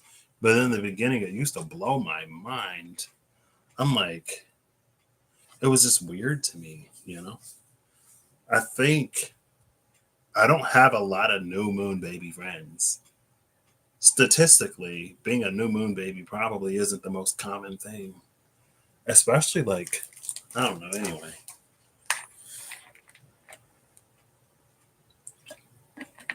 It was like his Libra moon, Venus, and my Taurus moon, Venus would like, I feel like I'm kind of that way a little bit with Venus ruled signs in general. Because my youngest brother is a Taurus. And when we lived in the same house growing up, when we were younger, it was very much so like my Taurus moon and his Taurus sun was like,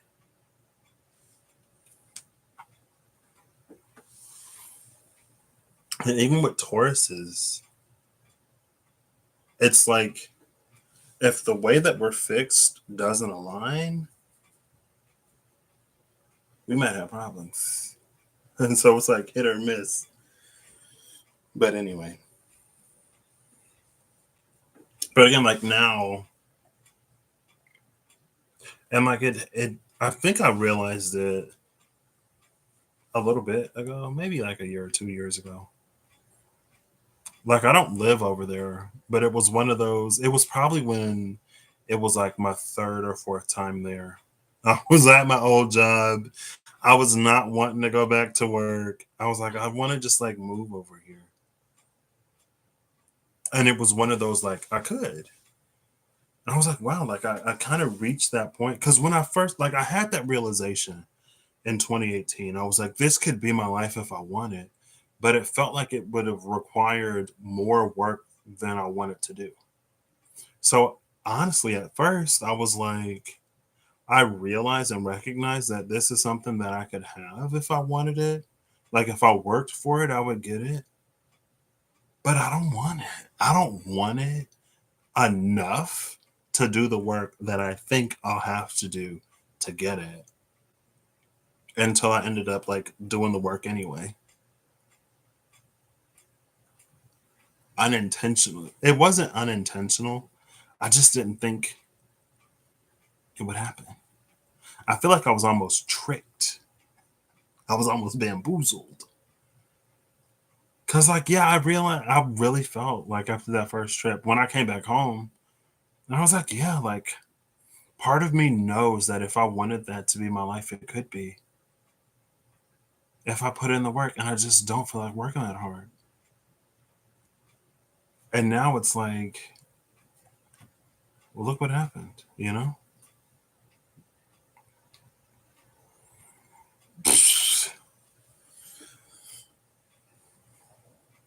My first Libra, the first Libra that I knew was my cousin, who is a year and some change older than me. And we had a very tempestuous relationship growing up. It was like sometimes we would be fine, sometimes we would be fighting. Sometimes then we would be fine, and then we would be fighting. I think for me, the thing about like a Venus ruled sign, again, it's that like how I can fix myself. And I feel like with a Venus ruled sign, it's almost like they're used to getting their way because it's Venus. Or like they're used to like maneuvering things so they kind of get their way. And for me, if like what a Venus ruled sign wants or how a Venus ruled sign is like going about something doesn't fall within my Venus fixed Venus energy, then that's when it's like queen versus queen, empress versus empress, and it's like no, no. What you want to do in your kingdom is your business. I'm not going into your empire telling you how to run things, but what you're not going to do is come over into mine and tell me what to do. No, absolutely not. Find somebody else. I'm not one of your little peasant, servant, whatever. What's the word to start with an S? I'm not one of them. Okay? I got my own kingdom, my own empiredom, my own empire, and I'm fine over here. When we align, we can be friends, we can be besties. But as long as you're going to try to tell me what to do, it's not going to work. And again, like, that's just how it is. That's just how it is. Especially when I was younger. Now that I'm older and I've had a Libra teacher to teach me the ways of flexibility, I'm a lot better now than I was. But I've been drinking all day. All day. I started with an orange juice and then a coffee and then a water and an apple drink and then another drink and more water, teas. Apparently I've been thirsty.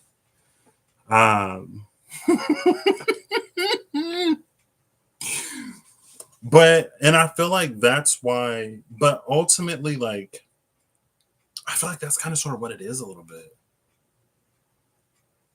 And that's when I'll just get like real stubborn. And I'll just get like, it's like the Taurus in me will like double down and be like, you can wave your little flag, you can try to do your little matador thing. If I don't feel like running, I'm not running. And you ain't gonna make me run. And I'll just sit there and I'll stare. And then my other Taurus placement, it'll be like, I don't care if I have to suffer. You will not get me to move if I don't want to move. It's like, I'm cozy. Leave me alone. It's like, you got the cow just out there grazing and it's the little fly just doing whatever. And it's like, maybe you like flap an ear or move your tail and try to slap it away. But it's like, Anyway.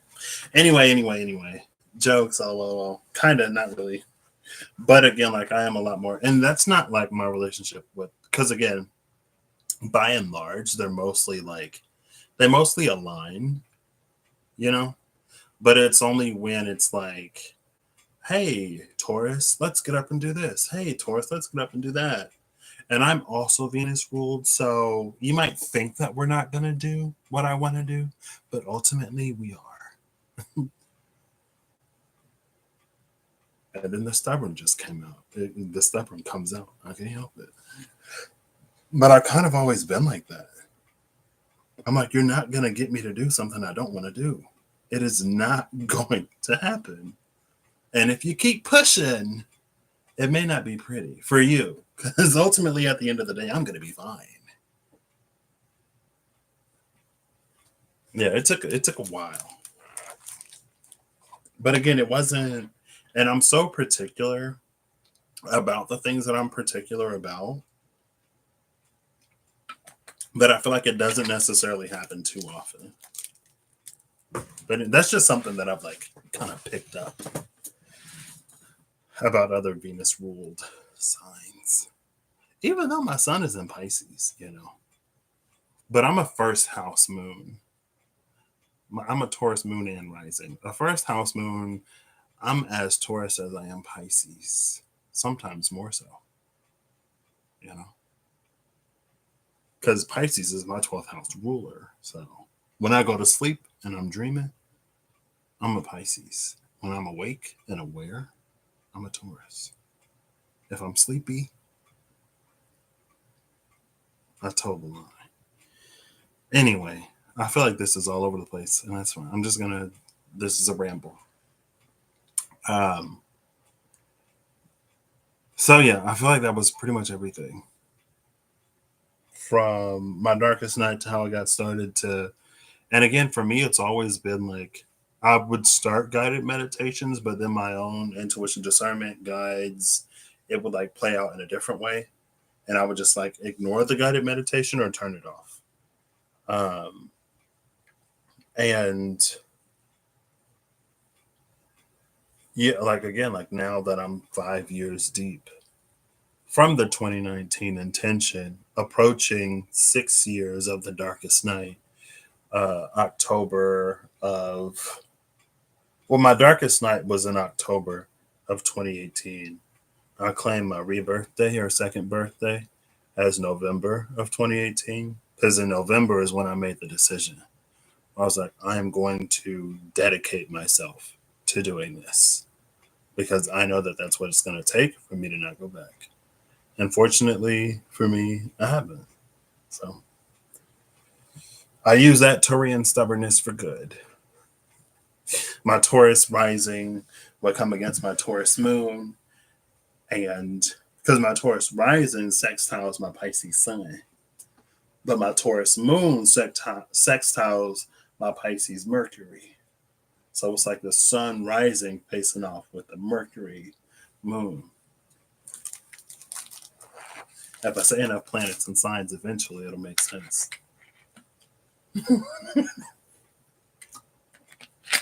But I gotta be like stubborn with me even sometimes. It's gotten easier now. Especially now that I'm like, I know that this will work out for me. And it just so happened to all work out that way. I still haven't talked about anything on the table. But my South Node is in Gemini. I say that because the South Node part is here. But yeah, I have a lot of like, I actually have a lot of really good Taurus friends. Honestly, mostly May Tauruses because the April Tauruses are the ones that I grew up with. And family is different than like friends and other people. You know what I mean? Especially the ones you got to live with. You live with anybody. Aspects and planets and placements may not even necessarily matter as much. Oh, yeah, because you mentioned the synastry. That's why I brought it up. But yeah, it was just like with him in particular, there were like certain ways that he was used to things being done. And then there were certain ways that I was used to things being done. And the Venus in him clashed with the Venus in me. And then both of our Venuses eventually sat down and worked out certain agreements, I've made him a better person. My Chiron is in Leo. And I was like, I was going to make the joke. I was like, tell your fiance, well, tell your girlfriend, then fiance, now wife, she's welcome. Tell your friends and other friends and family, they're welcome. Tell the people that you manage. Because I remember like the next year, he was like, yeah, my friend was like, how are you so empathetic or whatever? I was like, what? You? That was me. I put in the blood, sweat, and tears. Tell them they're welcome. And then when I met his family at the wedding, his cousin, the one who's also born on August 26th, her, she pulled me aside. She was like, thank you for all you. She was like, we can tell a difference in him because you're in his life. But when she said that to me, that's when in my own life, he also made me a better person. And like, there are times now still where like I'll ask for things necessarily asked for before because he's the one that taught me that if you want something, sometimes you got to ask for it. And like if they say no, that's okay. But if you don't ask, then you don't even position yourself to potentially receive a yes. Because I used to be like very literal. Like if someone was like, you start on this day and it ends on that day.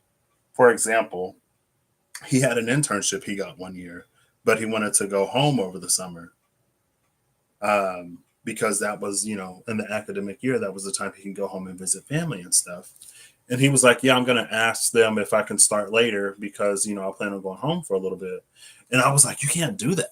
Like it says, this is your start day. If they say that that's your start day, that's the day you have to start because that's what it's written in your little agreement in the letter, the offer letter that they gave you. You can't just, it's like if you ask to start later, then the whole world will fall apart. There will be no order. Nothing will mean anything.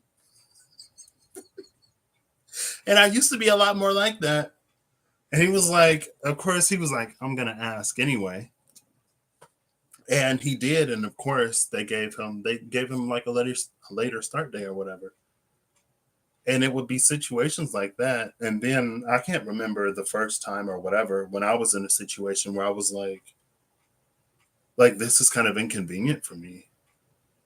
Um but then I thought back to him and I asked, I was like, I know like this is written or whatever, and I know this says that, but like, and then I asked him, they're like, yeah, no problem. And I was like, oh my gosh.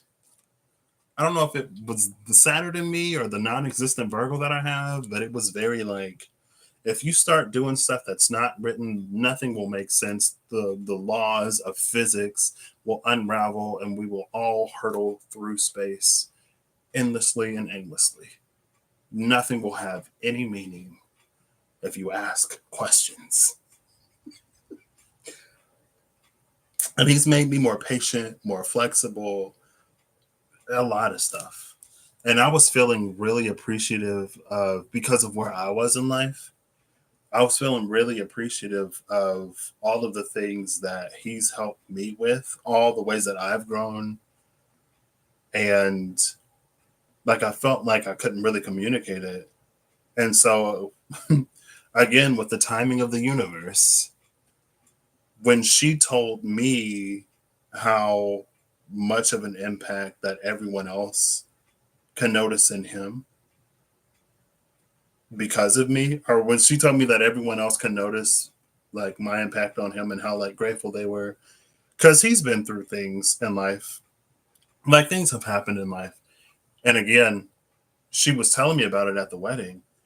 And she was like, when we heard that you were going to visit him or whatever, like it made us feel better knowing that he had a friend there and all this other stuff. And it came at a time where I was feeling so grateful and appreciative of him. Almost got a little emotion, almost caught an emotion. I'm not trying to cry tonight. But I was just like feeling so grateful to him because again, like of his presence in my life and his impact on my life. And then she told me about that. And I was like, and I told her, I was like, thank you for telling me, because I've been just within the past few months, past year of my life, like all so much of what I've learned, I've been using, and it's been to my benefit. Like even the job that I took, like, and it was interesting because like that January, that's when like we had that conversation. He didn't yell at me. He talked at me for like 2 hours. And it really sat with me for months. And I was like, I remember talking to my journey buddy about it after. And I was like, I keep like replaying that. And like, and I know that some of the specifics of what he was saying isn't necessarily for me because that's not my journey. But at that point, he knew me. He knows me. And he was like throwing me in my face. And I was like, this is a lot. And he just kept going. But again, it kind of sort of positioned me because, like, I didn't know that a few months after that, I would start to get this feeling that something in life was going to happen that was going to be a really, really, really big step that I didn't know if I could take, and that I would reason to take a step outside of my comfort zone, to initiate certain things to make myself comfortable and being able to say yes when that thing comes. Like I didn't know that I was going to feel that however many months later. And I didn't know how impactful that conversation where he kept like after 20 minutes to half an hour, I was like, okay, I get it. But he kept pressing it. Like I didn't know that like that conversation and how it sat with me, how important it would be when I felt that and made that choice and decision to align my path, it's almost like to bridge a gap in my path. It's like I feel like I'm here, and one day all of a sudden the energy of the future felt like it was up here, and I was like, I can't make that leap. I don't know. Not that I can't. I was just like, I don't feel comfortable that I would. I'm not confident in me making that leap. And so if I can like have this like intermediate step, it would make me feel more confident in my ability to say yes and my ability to receive. And that's how it ended up playing out. Um, and I was just like, wow. And that's when it really started to like, when I made that choice decision, when I like, and then like everything aligned so quickly between me like finding the posting, interviewing, getting the job, starting working, moving out. Like I toured an apartment and within like a few days was like was signing a lease. And that was literally like 2 weeks after I started a new job. And everything felt right. And so of course I did it. And it ended up working out. Um and it was because again he had like grilled me. And the part he was like, you do this thing where like you'll have a thought to go after something. And then you'll play through so many of these scenarios in your mind and you'll bring up things that maybe they'll happen, maybe they won't happen, but you'll like give them so much weight and you'll overthink it so much to the point where you don't do anything and nothing happens. And I tried to fix my mouth to say, no, I don't.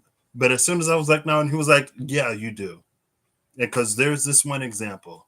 Like, here's this one thing. And you'd be like, oh, what if this? What if that? And then he went on this super ridiculous, like hearing it said to me from outside of me made it sound so ridiculous. And I was like, I wouldn't do that. And he was like, yes, you would. And I thought on it, the exact specific scenario situation he brought up, no. But how like the way that things will just sort of like in my mind, like situations will be built upon situations upon situations. And then it's this whole like in my mind, it's already played out however many ways where it doesn't work out or I don't want to do it or something doesn't like the vibe is off or whatever. Again, to the point where I don't do whatever. And then came the time where I needed to. And I was able to. But anyway, it's because of that that I was in so much appreciation. And I didn't get that confirmation validation before. I didn't get it when I was like, everybody who comes across that man should thank me. Because when we first met, he was insufferable. Maybe there was too much in him that was like me. Just very like set. This is what, see, I feel like I'm more of a this is what I'm gonna do type person. And sometimes he was more of a this is what we're gonna do type person. And then I would retaliate and be like, well, I'm gonna do what I am going to do. You can do what you want to do. But don't include me if it's not what I want to do. Because I'm gonna do what I want to do. And you don't have to join me. We can meet up later.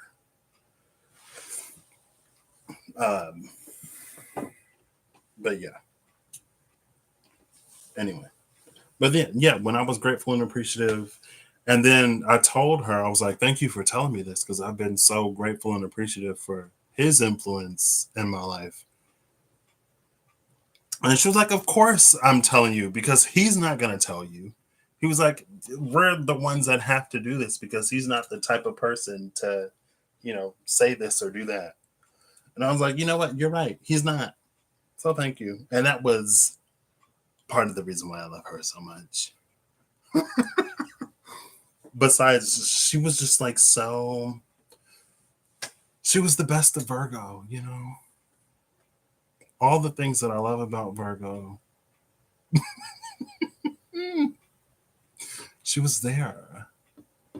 She mirrored the best parts of me back to me. I'm kidding. I'm kidding. Right? I'm like, mm-mm. But yeah. How did I start talking about that? Oh, probably just because I was talking about our friendship or whatever. But yeah, and now I don't know. It's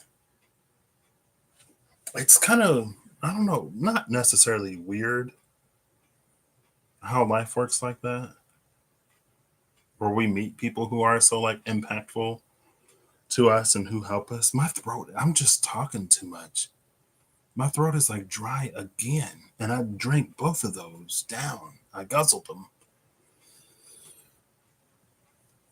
I didn't even touch all the cards here. Maybe I don't even necessarily have to. This ain't even necessarily what I wanted to talk about. Maybe it's important for me to share. I don't know. We're just here 2 hours and some change later. This is going to be one of those skips, listens in parts and pieces, catch the bit you catch. You know?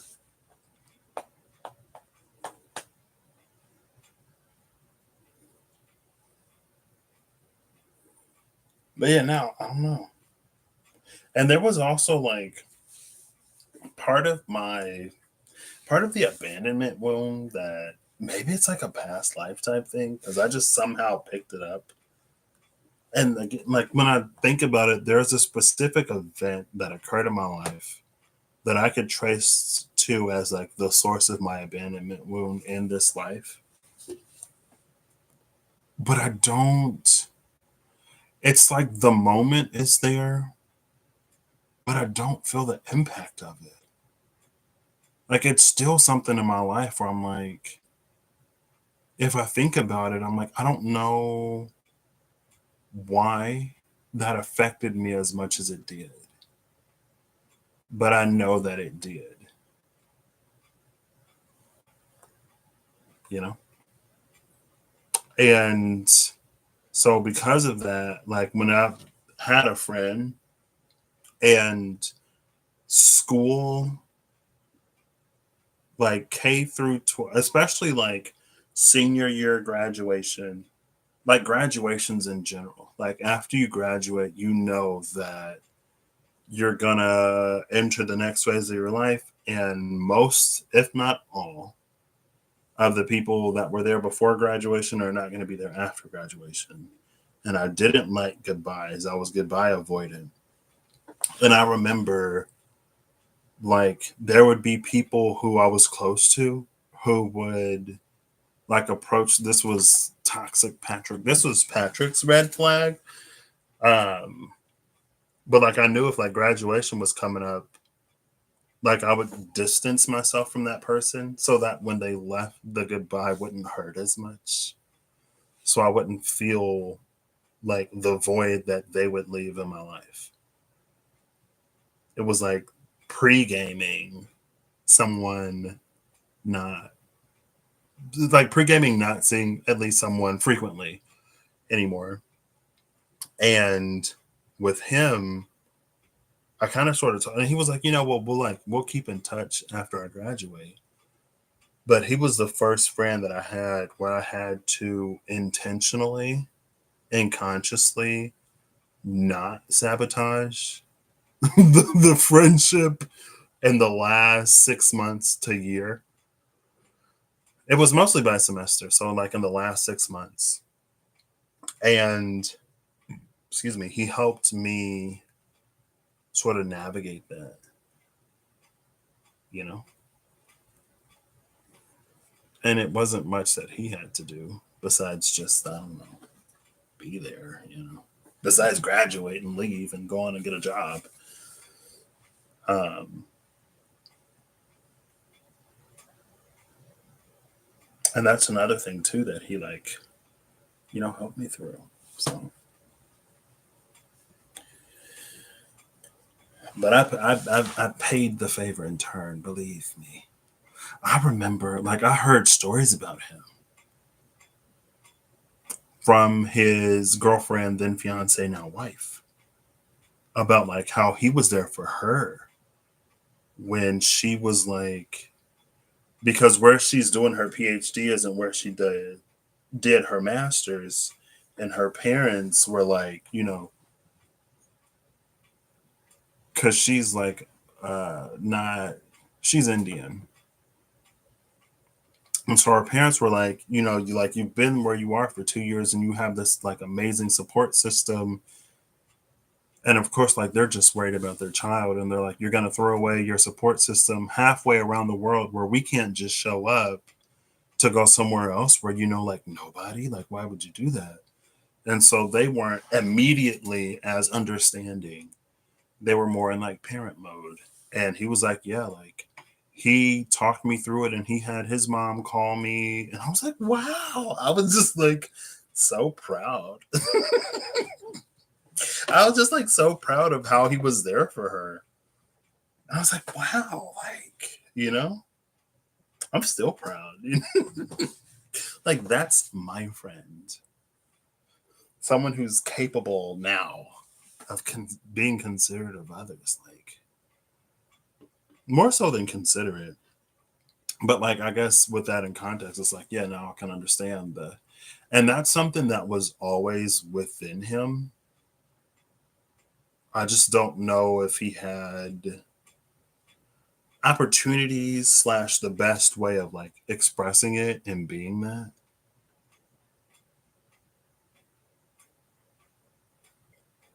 Anyway, I'm just really proud of the man that my friend has become, because now he deserves, at least in part, his amazing wife.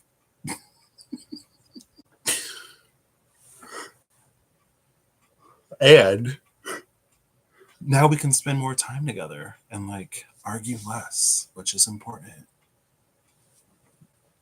Because I legitimately, like, I love people who I can like chill with, and we're very like chill compatible. Like, we can body double. I love people I can body double with. Like, I love quantity time. I was talking with my journey buddy, and she was talking about quantity time versus like quality time. And I love quantity time. Like, even if we're not doing anything together, I love like, and it depends, of course, on the person. I like both quality time and quantity, but I am also like, maybe it's the introvert in me that just, I love knowing that like I can recharge my social battery. I can engage in my introvert fantasies, live my introvert moment, but still have somebody else there, you know, like not go into deep isolation while I'm doing the introvert thing. Love that. And he's someone that like I can introvert with. Like, he'll be doing whatever, like he would be doing like studying, being productive in one room, and I would be sometimes studying, scrolling Tumblr in the other room, or like watching something. Yeah, and some of it was like cultural differences too. I feel like more personal than cultural, but there were some, especially like early in our friendship, some like cultural things that we had to navigate. But again, I could always tell, I don't know, like I could always tell that he cared enough to like actually listen to me. And I'm very, again, like I'm very, very, very particular about some very particular things. And I don't necessarily care about some things that a lot of people care about. And there are some things that I super care about that a lot of people probably don't care about at all. And I told him in the beginning, I'm like, I'm like that. I am like that. So if I'm telling you that I am upset, if you want to be my friend and continue to be my friend, you will listen to me. Because if you invalidate me when I'm upset, I'm gonna have literally no incentive or reason to maintain contact. Because why would I purposefully invite, number one, someone who's gonna upset me into my life, but for two, someone who won't even care about it, like someone who won't even care that they're upsetting me? Like, no, not like I don't need it. I am someone who very much so enjoys my own company. So if I am purposefully spending time with you, I gotta enjoy spending time with you more than I enjoy spending time with me. And I love spending time with me a lot. Sometimes I ain't even gotta do nothing. I'm just existing. And I'm like, you know what? Everything is all right. Anyway, I don't know where this went, where this is going. So the cards on the table, I look before and after the moon, which is the necromancer in this deck. Gateway of Resurrection, the 18. And then I pulled before and after 18 in both the well-known alchemy and the well-known archetypes.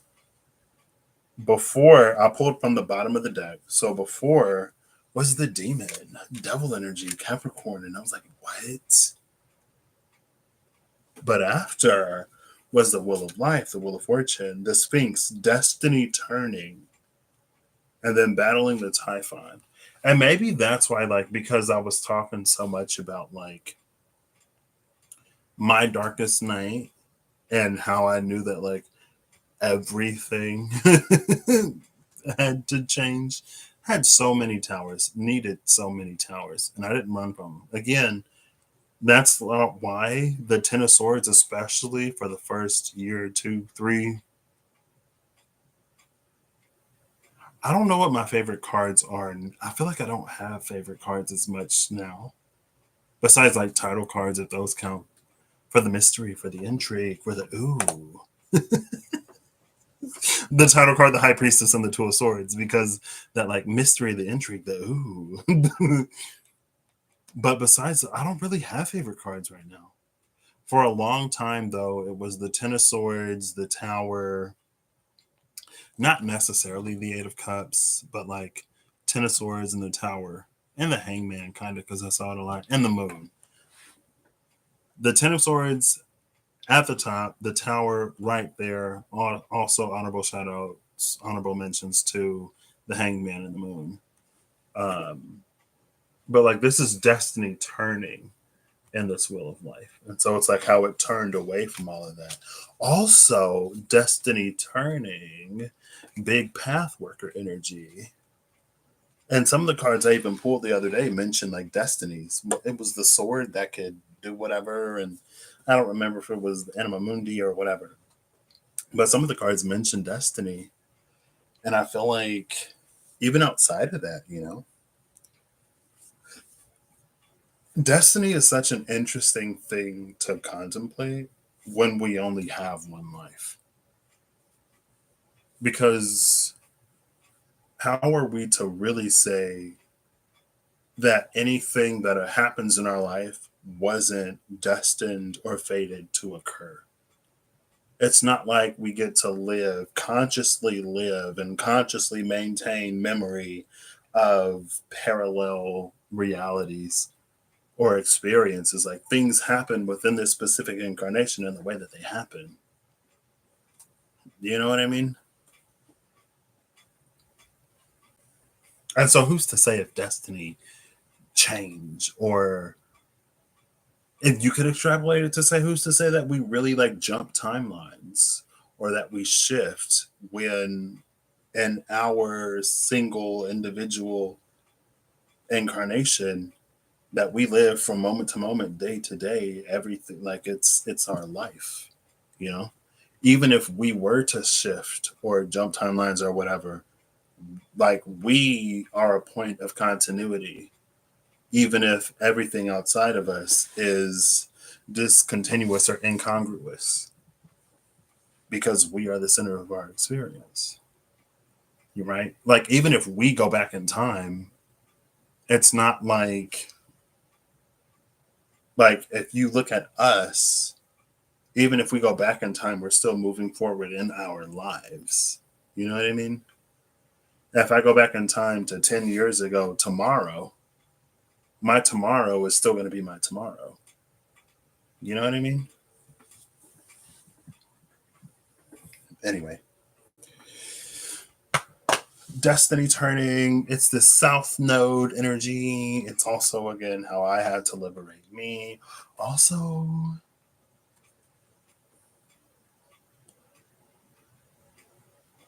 heavy significance for me personally when I was talking about those like guided meditations.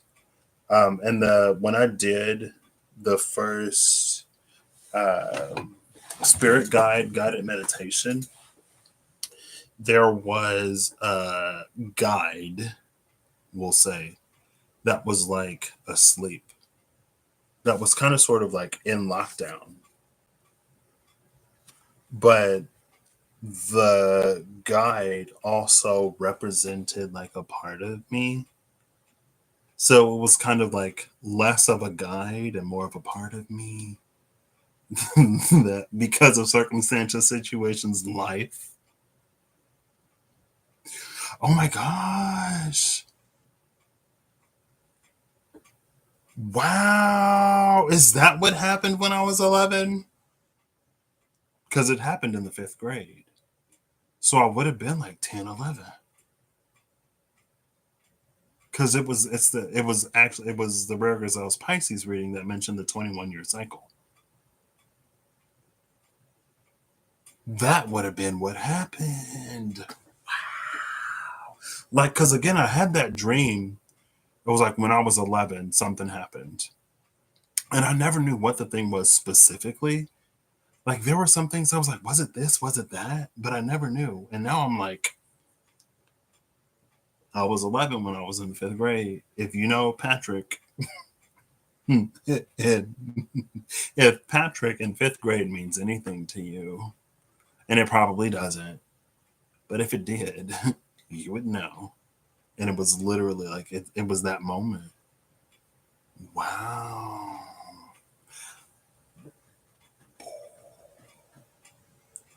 Because again, I just had a dream. This was probably when I was what? 15, 16, 17. And it was like, yeah, when you were 11, blah, blah, blah, blah, blah, blah, blah, blah. I'm like, okay.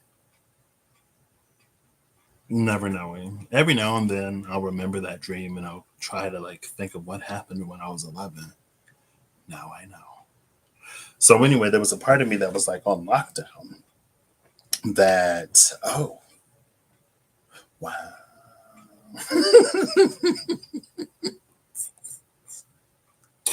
Wow. There was a part of me that was on lockdown that was asleep, right? And I did the spirit guide meditation and I coaxed it awake. I wouldn't say I forced it awake. Like it was asleep, but it wasn't asleep. Like in the meditation, it was asleep, but it was still conscious. And I could communicate with it like telepathically, but it was asleep. And then a few days after it woke up, I had the spirit guided meditation, spirit guides guided meditation. I entered my darkest night.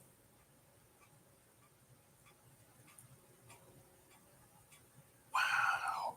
Now I'm like, I feel like my mind is like blown and blown and blown. It's like smithereens right now.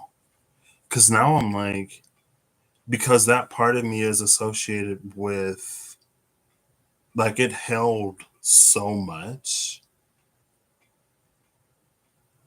to keep me like as functional as I was. And then it's almost like when it woke up and when it was released, everything that it held was released. And that was my darkest night. That was that apathetic depression. That, because again, it was like before when I would get depressed, there would be a certain low that it's almost like if you have an ocean and the dense, like there's, it's all water, but there's like the water at the bottom is denser than the water at the top. And so even though it's like all water, the stuff on the bottom is heavier. And so at the threshold between like the super dense water and all of the water above it, it's like as soon as I would hit that super dense whatever, I would only go so deep into it. And then something within me, the divine, that feeling of like love or whatever would like pull me out of it. And that's how before it was like months long. It got gradually deeper and deeper and deeper until I hit the bottom of that super dense liquid and it was just black. Um, there was something that would like lift me up. But when I had that darkest night, it's like I sank right through it.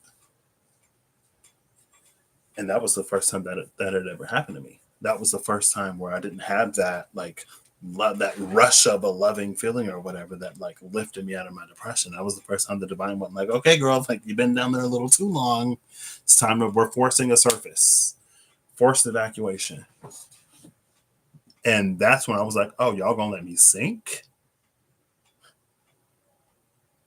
Y'all better hope I don't get a thought. Patrick being Patrick. Oh, y'all don't care about me? Okay, I don't care. But now I'm like, wow. Because there was some stuff. There was some stuff that part of me just like held.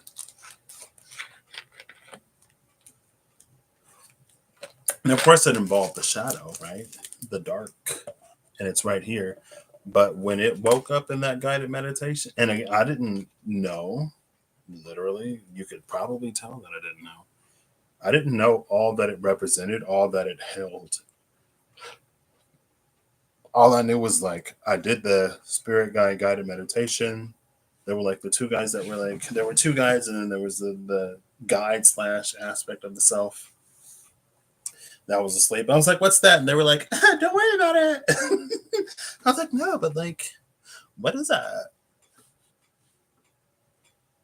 It woke up, it was freed, and then poof, I was just like, again, that the deepest, darkest parts of that the divine would like pluck me away from every time I got a little too close. It wasn't there that time. I was just in it. And now I'm like, oh my gosh. But Jupiter, destiny turning. My Jupiter is in, personally, my Jupiter is in Libra, squaring my Uranus, Neptune, and midheaven in Capricorn, opposing my Venus in Aries, and also squaring my Mars in Cancer. So, my Jupiter is at like a middle degree. So it hits the 20, loosely hits the 20 of Capricorn, the 17 of Aries, and the 9 of Cancer. But the 9 of Cancer and the 20 of Capricorn is the one that's like real loose. So that's why I wouldn't necessarily say I have a grand a grand cardinal cross. The grand fixed one is tighter. Because that's what, 28 degrees. Well, it's like 28 degrees Taurus, about 23, 24 Aquarius, 25, 26 of Scorpio. And then in Leo, I feel like it's like 17. So even that one is like a little loose. But the 17 of Leo and the 23 of Aquarius is like 6. It's kind of in there. Anyway, it's fine. Hey, Kirsty, how are you doing? I've been live for, I don't know how long you've been here, but it's been 2 hours, 41 minutes. I don't know how much of this video is going to upload, because apparently, especially in the beginning, it likes to like chop it up. Maybe it's because Mercury's been retrograde. But I'd be like, Holly was there. Well, sometimes Holly would be like, it's buffering. I don't know what's happening. I'm like, just go with it. there's a culture of just go with it over here. So maybe that's why I'm surprised when I watch it back. If I watch it back, and I was like, oh wow, that was like jumping. That was good. I was like, but where was this? And that's the thing about like going live and then watching the live later. Because I'll be like, where was this part of the video? Especially like because there were the two full moons in Capricorn in Cancer season. And I went to go watch the video. And it only like it chopped out so much of that video. And I'm like, oh my gosh, where's the best? Or sometimes I'll watch one back and there'll be something that I think I said, but I didn't say. I guess I just thought it because I won't hear me say it when I watch it back. Because as I'm watching it, then like the remembrance will come up. My memory is very like situational sometimes. It was like, I was here on this day doing this thing and something happened. um, but I'll be like, oh, this is the part where I talk about whatever. And it'll never come out of my mouth. And I'm like, wow, I thought I said that. Some of the stuff I thought I said. Some of it I was like, okay, whatever. Anyway.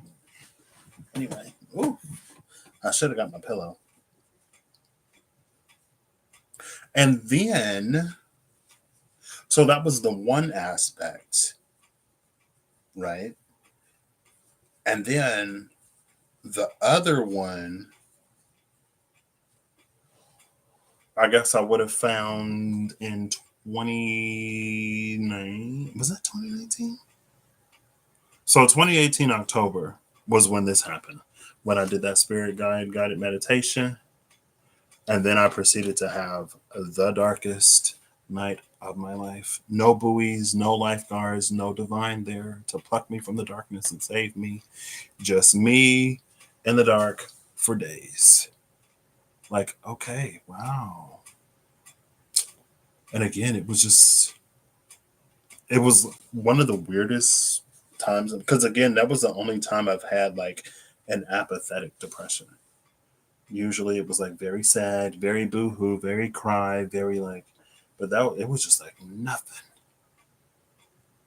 And then I came out of it. And then I was like, okay, I was like, I get the point, I get the message. And again, I like to think that maybe at some points my journey could have been softer. It could have been easier. But with me knowing me, sometimes it was like, and it's interesting because with the last time I was live, there was that energy of like we were on the easiest path, even though it felt so like hard or challenging or difficult or maybe impossible. Excuse me, where the divine was like, that is the easy way. It's like, if you think this is the hard way, you don't even want to know the other ways that you could go through these realizations. Because Patrick is stubborn, like AF.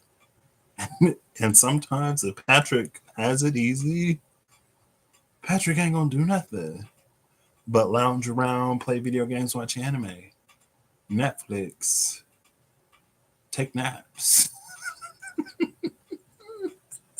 so so I'm like, okay, yeah, like it really, but again, like I think it also speaks to the depth of sort of like where I was and how avoidant I was to a lot. Because again, if it weren't for that, there were so many things, so many resources I would have maybe never tapped into or utilized as fully. There's a certain level of proactiveness that I wouldn't have necessarily come into. And again, like if I didn't utilize those resources, because it was when I attempted to utilize those resources, they were like, oh, like you had to get tested. Like, because I was like, that was after I was using some resources, and I was like, okay, like now that I have graduated slash will be like graduating and entering the world, like let me give myself the best chance I got. And they were like, okay, well, before we look at any like assistive technologies or whatever, get examined. And when I got examined, because I was following up on those resources, that's when they told me, you got cataracts. He was like, I don't know how you're functioning. And I was like, honestly, me neither. And they were like aggressive. He was like, yeah, this kind can form in 6 months. And I was like, that makes sense. Because again, before the summer, I could see the whiteboard, the blackboard, projectors, and stuff like that. When school started in the fall, I couldn't see anything. And I remember I was like meeting with one of my professors, and he was writing on the whiteboard. And I was like, I can't. It was just the two of us. And I had worked with him before, so I was more comfortable with him. And he was one of my more accommodating professors. I've had some where it was like, this is an ADA requirement. You not helping me is illegal. This isn't me receiving special treatment or whatever. I literally cannot see, sir. Hello? Sorry, I don't have the privilege of being able to sit in the classroom and see everything that you're doing. Sorry to make you go through the hassle. But anyway, so I got up to where I could see, and he was like, I'm like literally standing right up on the board. He was like, oh, you are blind. I was like, yeah. Because I was sitting right in front of it and I couldn't see it. And again, like, of course, it's a vulnerable state and position to be in. Of course, I didn't consider that when I was just being hard on myself or like trying to avoid it.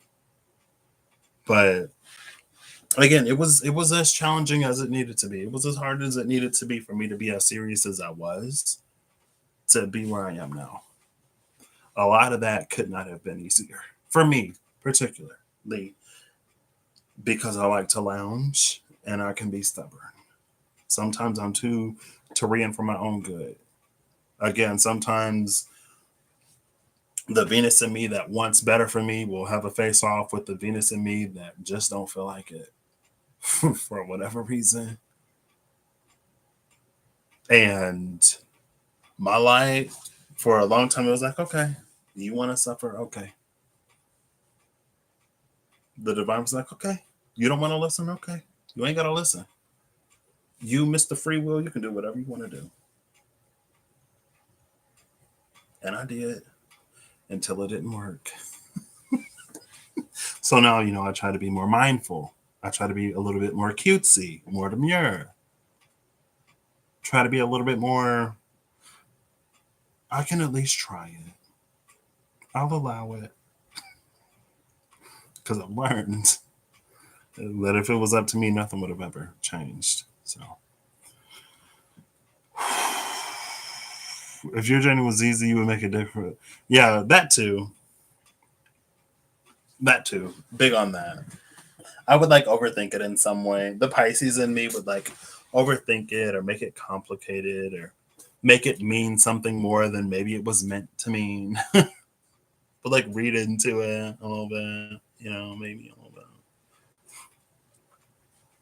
But yeah, so the card that came out, so 18 in the archetypes was the Siren. And the card that came out before from the bottom of the deck is the Mother, number 1. And the card that came out after is the Creator, number 22. Excuse me, the Mother and the Creator, which is interesting because we saw the Mother and the Destroyer. No. Yes, it was the Mother and the Destroyer. This is the Mother and the Creator, which is very interesting, very cutesy, very demure. I love that. I'm sorry. I'm a cutesy, demure girly. Like, very mindful, very considerate, very compassionate, very able to, think about others who are like also here on the planet, just trying to live their lives and do their best, who aren't encroaching upon, extremely demure. The Creator and the Mother. They say that, what is it, Mother Mother is the necessity of all invention. They say that, I feel like I've heard that war is the mother of all invention and necessity is the mother of all invention. But like this devil energy, oh, so 18 in the alchemy is summer. Hashtag siren summer. Go down to the beach. Have a good time with Ariel and the mermaids. Make sure, it ain't one of the little sirens that want to. Before was gold and after was Neptune. And I was going to look before and after Neptune because I went to the church with my grandma. So before Neptune is summer.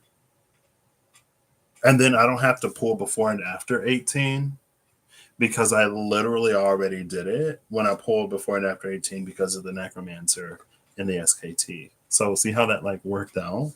And then like Neptune was literally right there. So all I had to do was pull before and after 40 because that's the card that was after Neptune. So, but in the space of before, it's like this demon energy, South Node devil energy, was the mother of gold. And you see like a pearl in the mother card right there. It was that shadow. It was a confrontation with the deep, dark, and supposedly buried that was the mother that gave birth to the completion of the work, the gold. I was able to turn the lead of my life into the gold that it's going to be by the end of that. The gold that it already is in some ways. And then the wheel of life, the creator in Neptune, maybe this is like with that gold being able to make all of my dreams and fantasies come true. Creating the fantasy dream because of that wheel of fortune, wheel of life, destiny turning.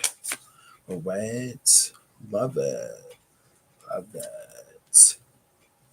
Cool.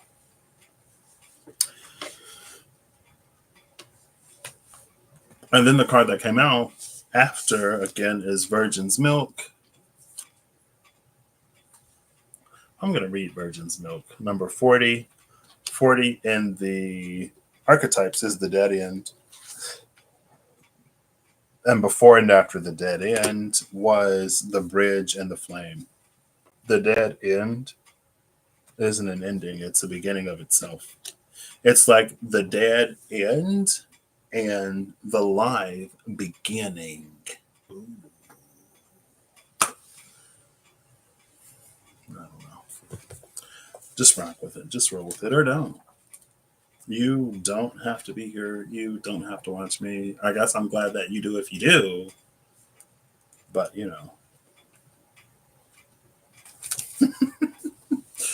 why is Patrick the way that he is? Because if Patrick wasn't the way that he was, he wouldn't be Patrick. Chew on that one for a little bit. The dead end. This is not the dead end. This is like virginus, virginis. Innocence, naivety, purity. In alchemy, lac virginis is a mystical substance supposedly coming from the virgin's breast. The alchemist asks, how can it be? How can milk come from one not carrying a child? This is hilarious. That's actually really funny. It's funny because, like, I remember I'm a dude. I'm born male, identify as male. I remember one day I was on here talking about a womb, and I was like, my womb is blah, blah, blah, whatever. Knowing that I'm a dude, but also knowing that I got big womb energy. You ain't got to be a woman or a female to have womb energy. The energy of a womb, the energy of carrying and birthing something into the world. It can be an idea. It can be a project. It can be anything, Sometimes we give birth to things that are monsters. We can be Liliths, the mother of many nightmares. We try not to be, some of us. Some people do. Some people love being a, little nightmare spawn generator. Anyway, and then when the androgen came out, when I was like, what was I supposed to? I was like, okay, see, I feel like sometimes y'all just think I'm on here talking. That's a general y'all. That may not be anybody, but it fuels my Chiron and Leo fantasy. And then it's like, how is it even possible? How could he produce milk? There are some men that lactate. It happens. Obviously, not frequently. Sometimes, maybe on purpose. I'm not one to yum anybody's yuck unless it's being a nightmare spawn generator. Anyway, like, let's just be like kind, caring, and compassionate. How is it possible? How can milk come from one not carrying a child? That is precisely the nuanced teaching of lac virginis. When studied as an alchemical concept, it points to a lack of awareness or experience that the alchemist would rather not reveal. Yes, this milky substance is a symbol of purity and innocence, but its shadowed side is naivety and even denial. When the virgin's milk appears, discernment and honesty must be applied to the work. The discerning one, two of wands came out, and I've been very honest.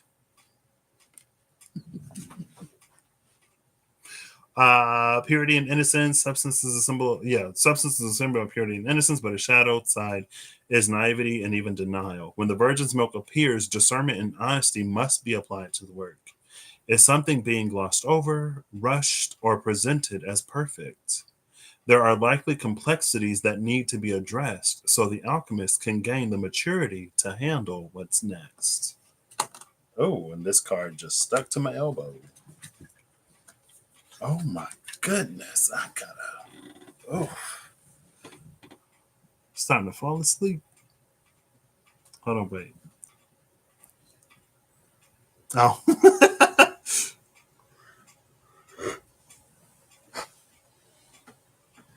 Excuse me. Hopefully, I get some good sleep tonight.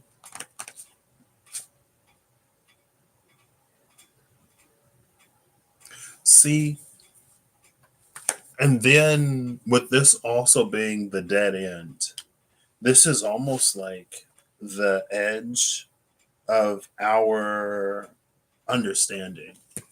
Because again, it was like something may be happening that the alchemist is whatever.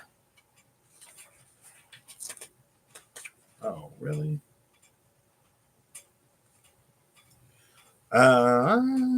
It points to a lack of awareness or experience, but it's like it's reading more like the bounds and the confines of what is possible.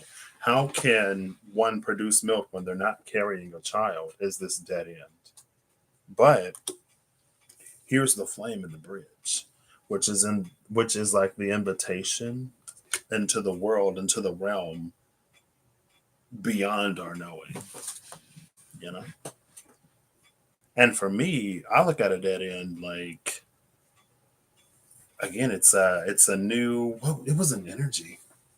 It was like a dog that chased someone into a dead end. Platform 9 3/4. That's what it is. That's what the dead end is for me. It's the illusion of an ending. But if you put your hand on the dead end, you'll realize that it's not solid. And this is someone's like hand going through what they thought was a wall. Once your hand goes through the wall, of course your brain is like, oh my gosh, how is this possible? But physical reality, something is validating the impossible. Something is invalidating the impossible. It's validating like this happening means that what I thought of as impossible is not impossible. It may not be every day. It may be extremely situational. It may be something that can only happen on Tuesday at 3:59 p.m. at Grand Central Station if the bird is cawing and the raptors and the cow is on the loose. When is that going to happen? How often is that going to happen? Doesn't matter Because right now, something is happening. And again, that's the flame and the bridge. This flame is like, it's not necessarily a sun.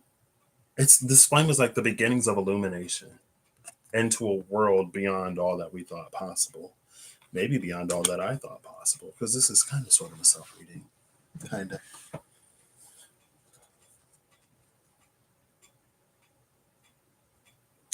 But the vision is here. So these are the cards that came out.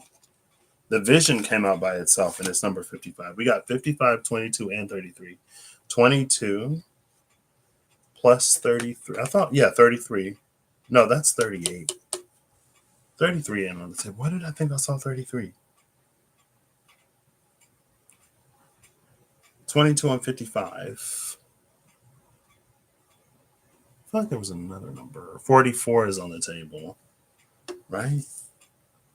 Is 44 not on the table? Am I losing my mind? I'm losing it. Maybe it was like at the bottom of the deck or something. That's 30. Sap of the Moon Plant. I'm going to look through these books because I feel like I saw both 33. Let's see. 33 is Ash Kenneth, 44 in the Alchemy. XLIV. Oh, it's the New Pearl. Literally right here. The number was hidden. 44.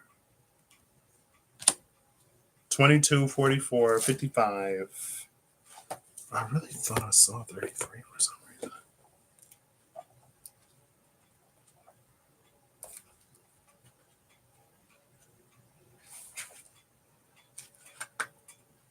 No, 33 is the mountain. I don't think I saw the mountain. I guess I didn't see 33. It's probably thinking of this 38 down here. Was there another number I thought I saw? It doesn't matter. There's the New Pearl. La, la, la. That was, I think, the bottom of the deck, maybe. I know the vision fell out. And even the vision is like, oh, well, there's the mountain. The mountain is number 33, and the mountain is on card 55. If you don't believe me, it doesn't matter if you do or don't. I mean, I'm not like, I don't think no one doesn't believe me, but 33, the mountain, you see the mountain in the vision.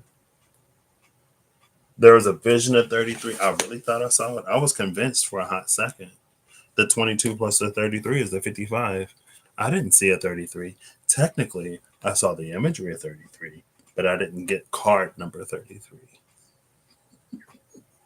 See how things work in Patrick's world? You just kind of, until it makes sense. And then Kairos and Mythic Time. Maybe this was, I think this was before and after the after. 76 and 14. This Mythic Time.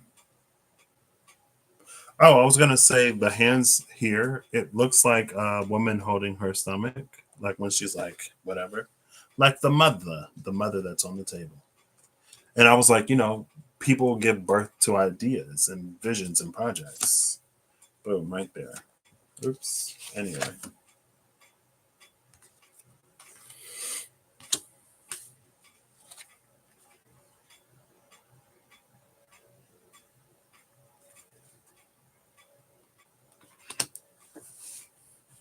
It feels like this Kairos energy is the judge. But Kairos time is not necessarily observed and observable time.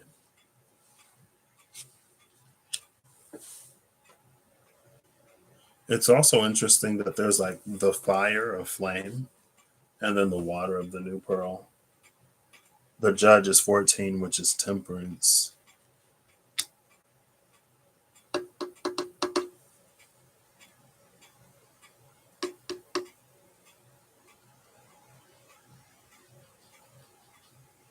This is so accurate.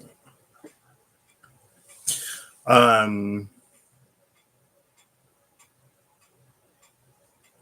I was thinking about that earlier. I feel like I've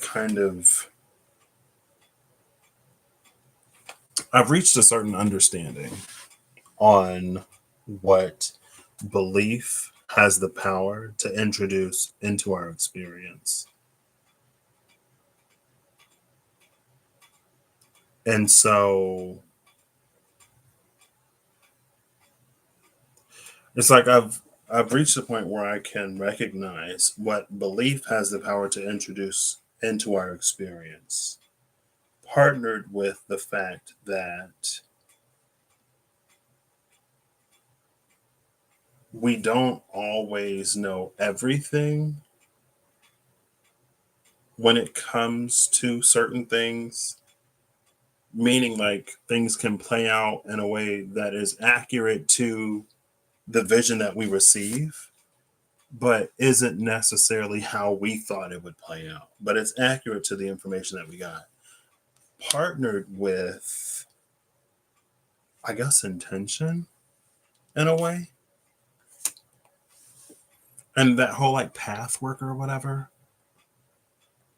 It's like, it's almost like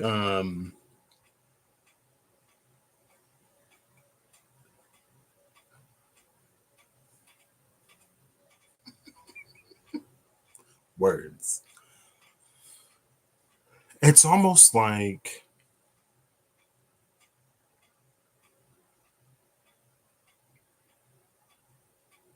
well, it was the magician, the magus was behind the archangel of healing. Um, because I'm trying to think like what would the card be? It's like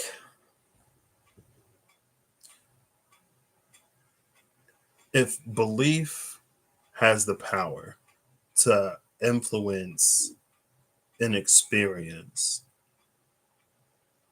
we can use our intentions to interact with belief in a way to encourage a certain experience. That makes sense. It's very that. And so it's almost like if belief is a currency that we spend wherever.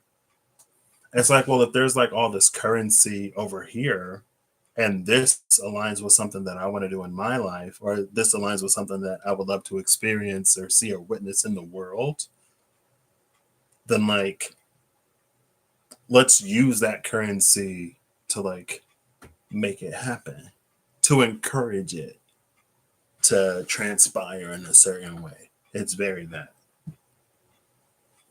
Right. Like if, for example, someone's like, there's a belief that is picking up traction or a belief that already exists that has a lot of currency, momentum, and force behind it, that something very, very drastic is going to happen.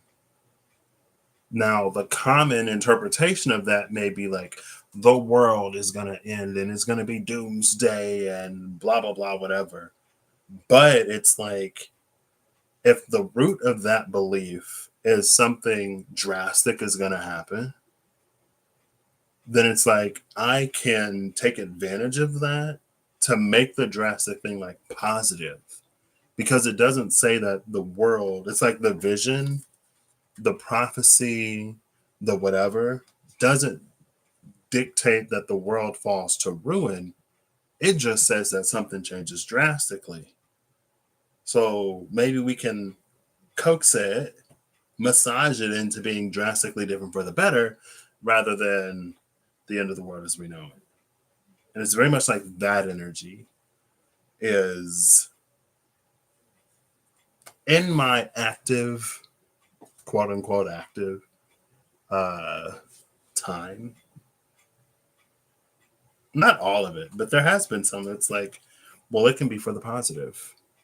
It doesn't have to be the negative. Like if this is the vision, like the interpretation of the vision the what we weave with the truth of discernment, intuition, prophecy, whatever, doesn't necessarily have to be what it is.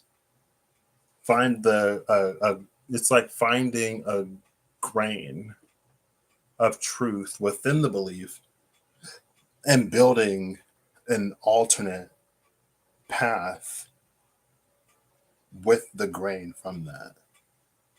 Very destiny turning. Very creating. Maybe I'm a Pisces, okay? Very creator, very Neptune, very destiny turning, very tapping into potentials and pathways. Because it doesn't necessarily have to be the thing.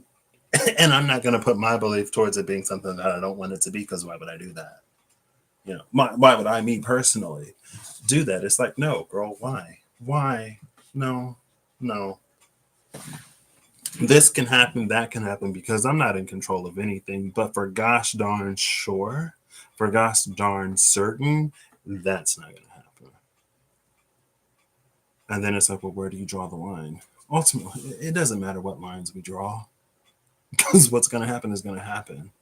It doesn't matter what lines I draw.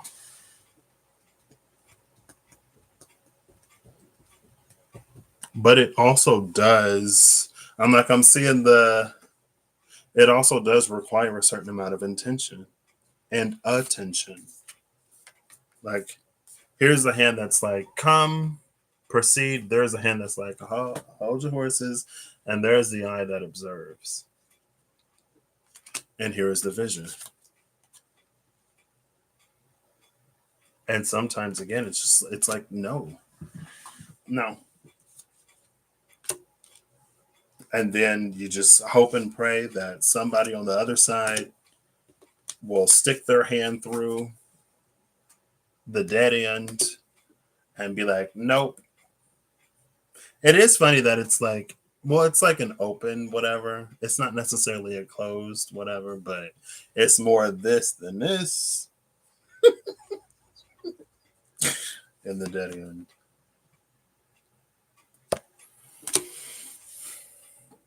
And even Neptune is like praying, but the foundation of that is this gold that's acquired, the gold that was birthed.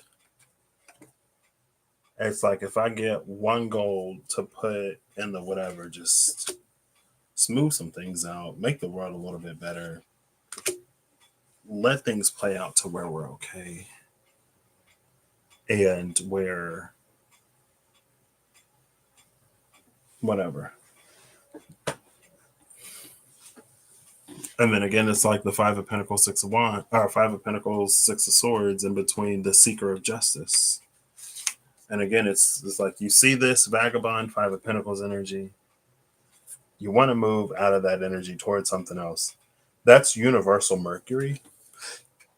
Excuse me, universal Mercury with this eye that comes from mythic time. And it's like the Seeker and the Chancellor, the Seeker of Justice. Like, please. You know what I mean? And that is like healing, maybe an internal aspect.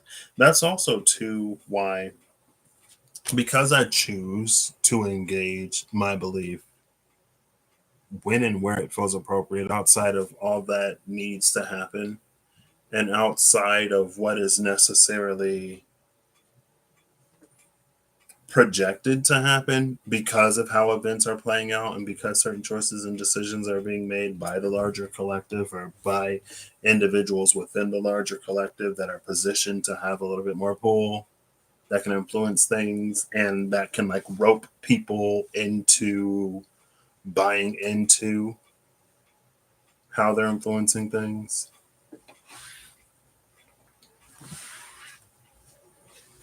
You know, because sometimes it's like let's say that the collective narrative is heading in a way of impending disaster, And there will be some who are like, well, let's like manifest like relief funds and relief efforts and teams that will go in and like help people.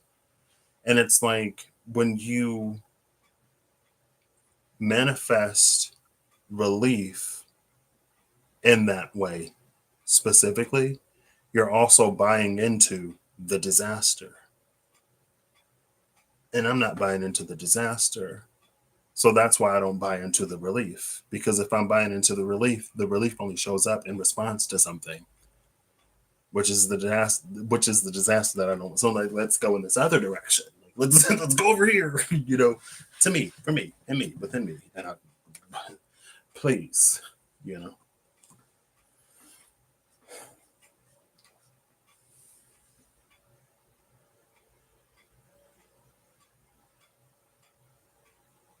And again, part of that is my Taurian stubbornness. That is very much so. Like, no, this is not going to be my experience. Mm-mm. I know that there's many and much of what happens in the world is not within my control. But I am not going to willingly buy into the disaster or the relief aids and relief funds for the wake of the disaster. And you just hope that things align. But hey, at least we ain't all living in bunkers yet, right? Wasn't World War III supposed to happen? Was that the end of 2019?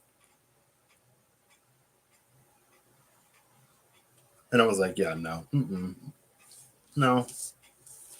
I hear too many people talk about being sovereign on the internet for me to use my sovereignty to endorse that foolishness.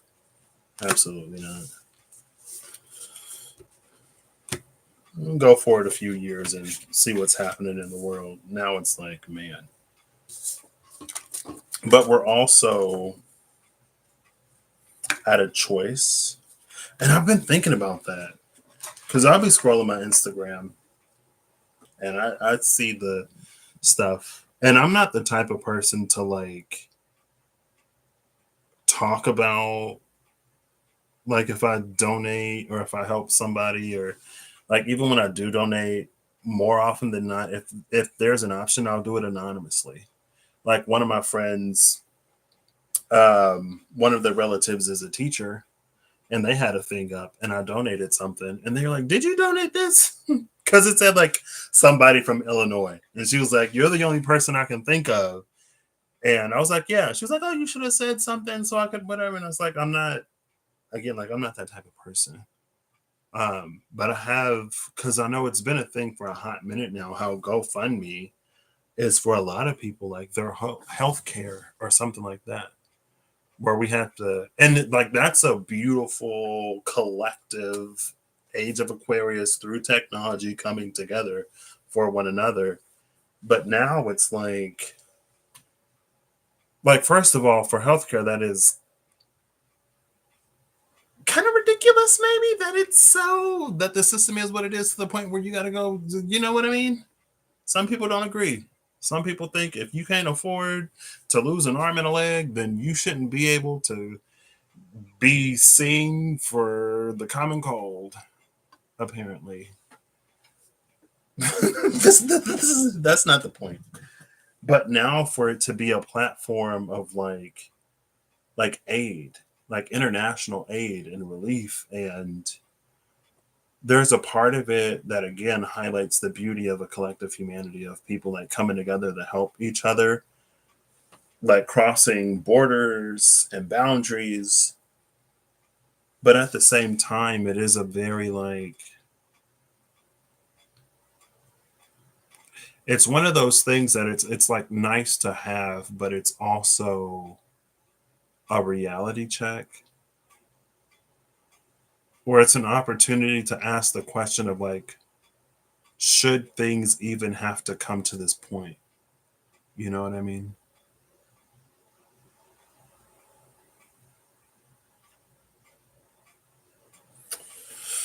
And that's a question. But I've been thinking about it because I've been seeing so many things pop up. I'm like, again, it's simultaneous, like we're doing it. We're coming together in ways that matter. But again, also like I wish situations, circumstances, the world didn't come to this. But here we are.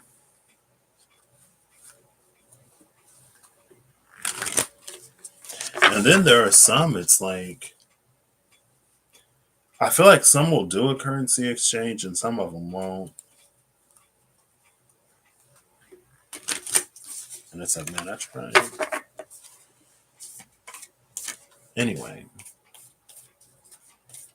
I guess that's kind of sort of where I'm at now. And I'm just so weird, maybe. Because, like, while I love the prospect and idea of, like, being able to control my life, I'm like, oh, I prayed for this and it happens. Or I manifested that and it happens. I also, like, want to live my life.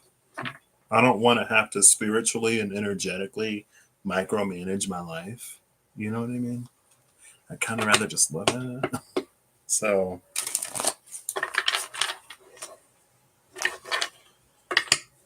that's why too it's like, ooh, 3 of Swords and the 6 of Swords. Love that energy. Even though it looks like it's selling towards it, let's do that. Boom, there you go. I have the power to do that. I can do that much. Let's move away from that energy if we can help it. You know what I mean? But Universal Mercury has that sight. Sometimes that means we gotta look at it. But if we are in a position where we can, not everything is for everyone, and not every way is for everyone, and not every role is for everyone. You know?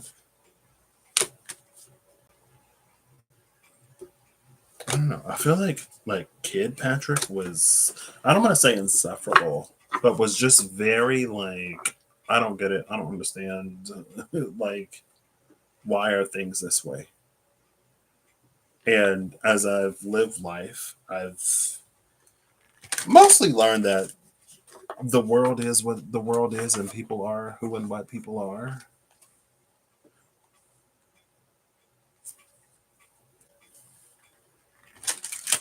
More understanding, more flexible, more cutesy, more mindful,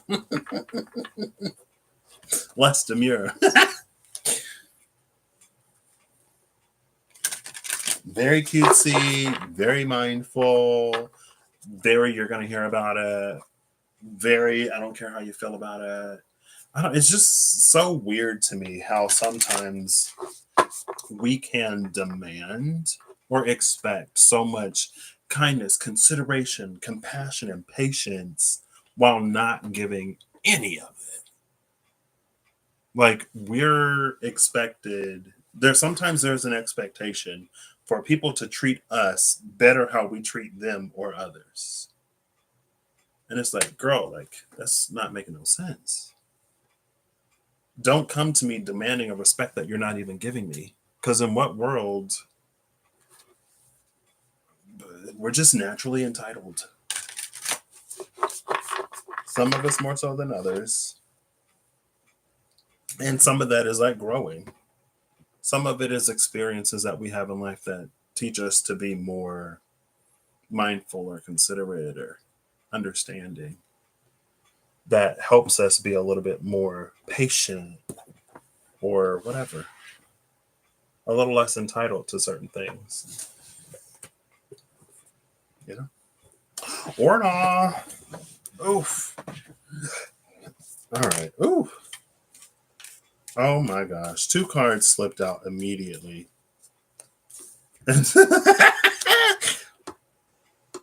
I know this one came out before. I think it was with this one, but it could have been with a different card. The King and the One. I know the King has come out recently as a final card from the archetypes. And I know the One has also come out in the archetypes, but I can't remember if it was a final card. the king and the one. Oh, look at the lines, how similar they are. Bottom of the deck is the flame. Oh, that's a hand. That's the hand. Well, the king is more so is like that's the dead end. The king is like going more to the no of the judge. And then there's the gold at the tip of his fingers. At the tip of the longest fingers. Like, yeah. No, pause, stop, not doing that. Mm-mm. And then there's the flame. Of course, the flame that was at the bridge. And the king is like fiery. Look at the orangey red sunshine. I said sunshine. I attempted to say sunshine. I meant more sunrise, sunset. Where is this? Where did I put this? The light is off because it is hot. And the overhead light makes it even warmer. That's why the lighting is as bad as it is today. I don't know. I'll put this away later, I guess. Now we'll go for an archetype. We do what we can with what we have. Exactly. But yeah, I'm just like, I don't know. I feel like a lot of people, and of course there's like a element of whatever, but I don't want to have to spiritually, energetically micromanage my life. You know, I like living life. I like surprises because I've been surprised. I've been pleasantly surprised enough in life to know when it's a good thing that I don't know everything. And it's sometimes even better when things don't go the way that I want.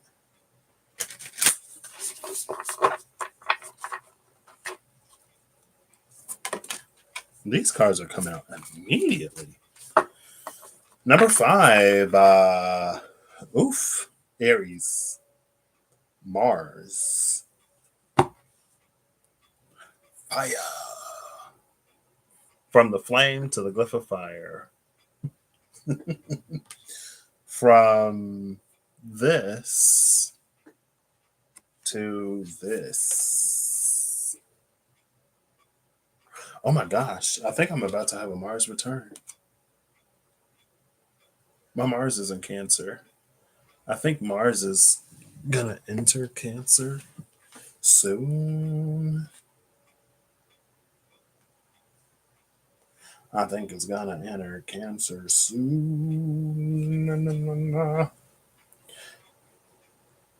Show me the transits. That was weird. This is the first time I've like opened up this app and they were like, please confirm. Like, okay. The transiting planet's Mars is currently 27 degrees of Gemini, meaning it is heading into Cancer, and I am due for a Mars return.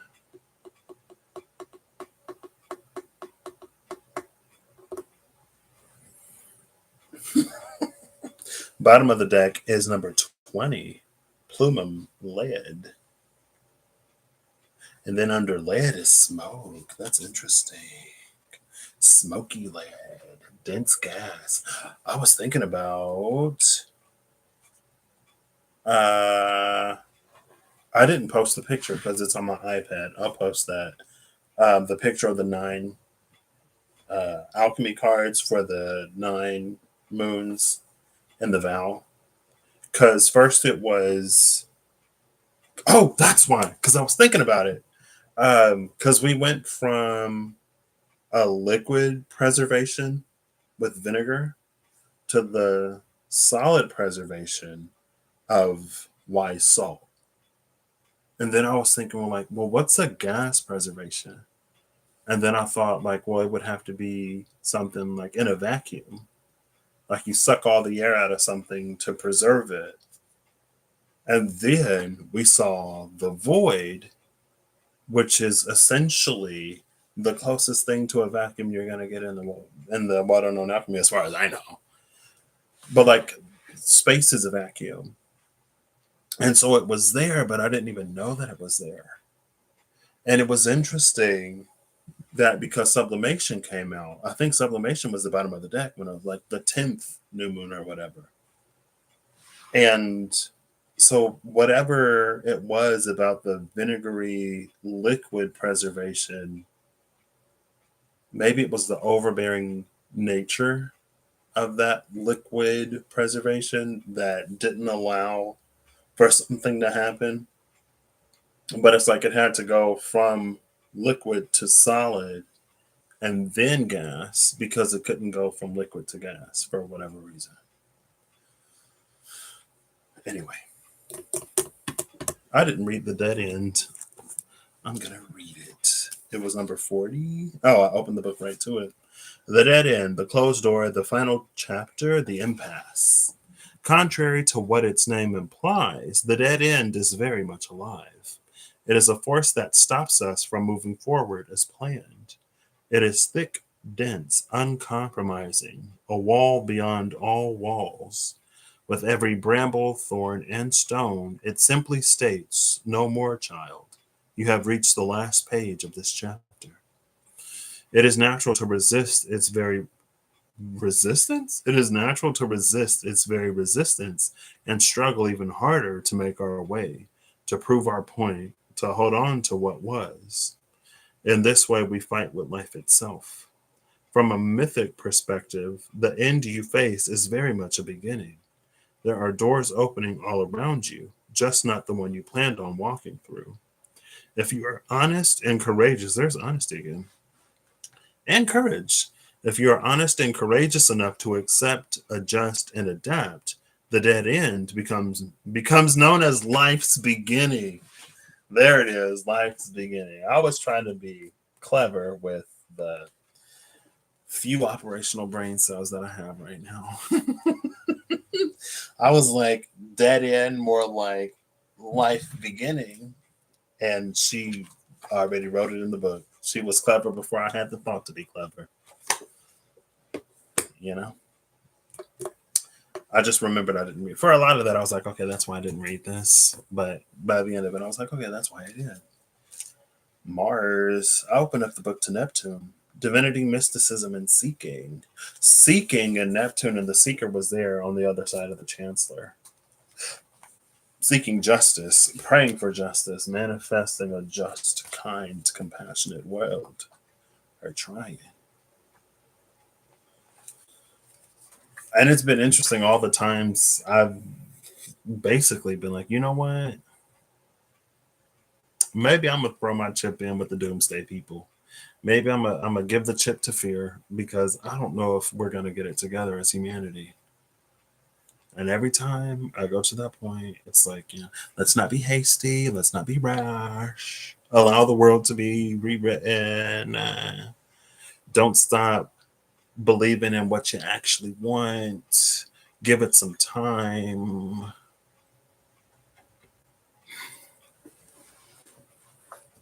And I managed to be brought back into the foolishness every now and then. So, Aries, Mars, this is will, vigor, and activism. With Mars by our side, we can assert ourselves in the world. Our presence is felt and our voice is heard. Like a flame, like a way, like a flame. Notice how I turned it the wrong way. Like a flame. For the fifth time, like a flame. Mars rises upward and helps us stand strong for what we believe in. Social justice movements are great examples of Mars's energy in action. With clarity of purpose, Mars leads us to peaceful change, the upholding of human rights, and representing the unrepresented. When Mars appears in a reading, there is strength and vigor required to face the challenges ahead. It may take the form of speaking your truth, getting yourself out of a harmful relationship or job, or getting involved in activist work. As alchemists, we must be very precise with our dosage of Mars, as in uncontrolled amounts, it leads to outbursts and violence. Mars is most potent when paired with ahimsa, nonviolence. Well, we ain't got non-violence, but we have lead. And that is Saturn, number 20. I'm going to read this and then we will be done. Oh, the lead that turns into gold. And there's the gold right there. Mars is holding the gold. That's the power, the energy, the drive, the motivation to turn this most base of metals into the most noble of ones. And that's where, oh, I still got to get the final card from the SKT. I'm surprised you're still awake, Holly. What's going on with Russ? I thought he was living his best life.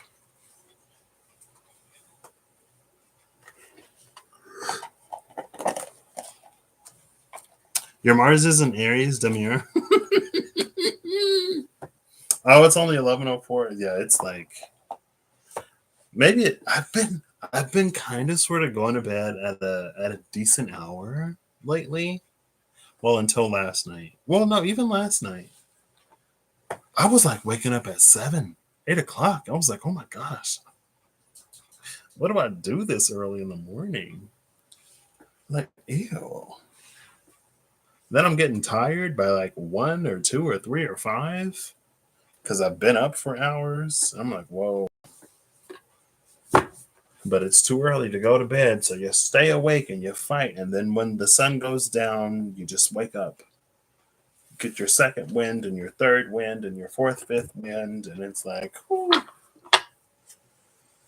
The Initiate and the Archangel of Mysteries, the angel who illuminates the shadow, and the Initiate. Oh my gosh. Initiated into the mystery.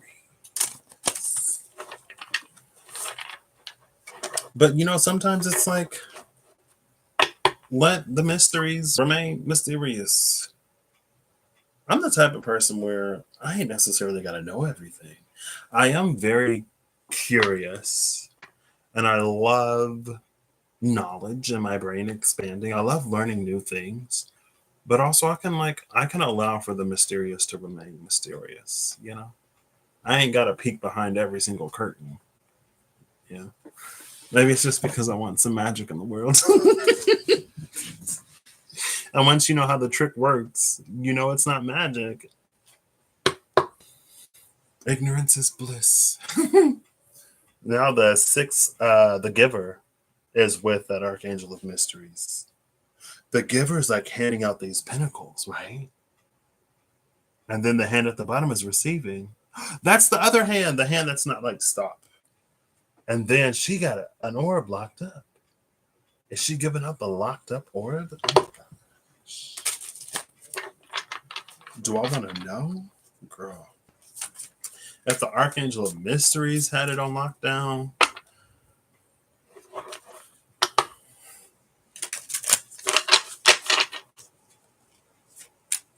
All right, final card from the SKT, and then this almost 4-hour video will be complete. Final card, SKT. Oh, y'all know how we just saw the King and the One? The Emperor Aries, right? Yes, came out. All I saw was the Emperor Aries, and the Archangel of Healing, angel who purifies and salves, is at the bottom of the deck. Or at the bottom of the deck is the card that was under it. The Emperor and the Archangel of Healing. We saw the Archangel of Healing with another card earlier. I don't remember. It could have been the title card. It might have been when that Ace of Pentacles was there. Could have been the Six of Swords. I don't remember what it came out with. But now it's with the Emperor. Commander of Intellections and the angel who salves and purifies.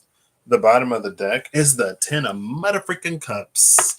Love this energy. This is Mars and Pisces. This is the card that made me lose my gosh darn mind.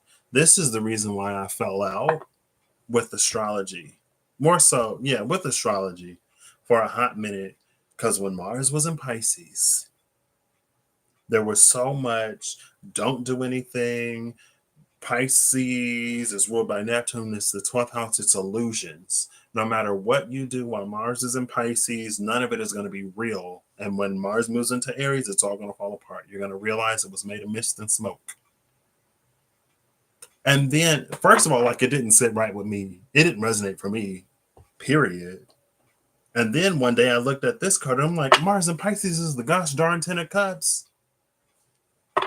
And that energy is in the sky right now. And everybody that I'm coming across is saying to pass up on this for what? Pass up on the 10 of cups for the 2 of wands when Mars goes into Aries. And then Mars retrograded Aries. Mars was in Aries for a long time. And I'm not privy to what happens in everybody's life. But I'm like, where's all that stuff that we was waiting for Mars and Aries to do? Now, Patrick, of course, didn't, whatever. But that's when I was like, I don't know. That's when I fell out with it. That's one of the reasons why I fell out with astrology. But anyway, this is the 10 of Cups. The Emperor with the Archangel of Healing is that 10 of Cups. The Emperor with the Archangel of Healing, he's not necessarily going to be your Queen of Cups, not necessarily going to be your Empress, not necessarily going to be, I'm going to hold your hand and kiss your boo-boos and make you feel better. Sometimes it's that harsh truth that because no one says it or because we can't hear it, we can never move forward. That's not me. I'm too burnout. I'm too exhausted. I'm not that kind of reader. I know that sometimes we are in sensitive, delicate positions and spots, and I pray that if someone is in a spot like that, their intuition, discernment, the divine will align them with another reader to another video. Because we don't want to be in the wrong. We don't want to be perceived as whatever. Sometimes we care more about how we are perceived than how we affect people. We care more about how we look than what it is that we're doing. And it's like, yes, nobody wants to be perceived in a certain type of way. But like, isn't the action more important? Right? Like, isn't being a millionaire more important than people thinking that you got money? You know what I mean? Because pretending to be a millionaire will drive you further into debt, which aligns with not actually in real life being a millionaire. You know what I mean? And it ain't about the money, but it's an easy example. And it's again, like, sometimes I get a lot of it, but we've been doing that ad nauseum. It just makes things so slow. It makes things so inefficient. And I don't know. That's not my inner child. That ain't no part of Patrick. That's what Patrick sort of like grew into for a hot little minute because people can be so whatever. Excuse me, but at the same time now it's just like, but also I have released myself from the responsibility that I put upon myself to be somebody else's intuition. Or not to be someone's intuition, to be somebody else's discernment. I'm no one's intuition. But sometimes I do try to encourage, like, hey, let's think like this or consider that. Let's see how like this thing that we kind of sort of think is helping us may actually be kind of detrimental, not only to us right now, but also to where we want to go, where we want to be, you know?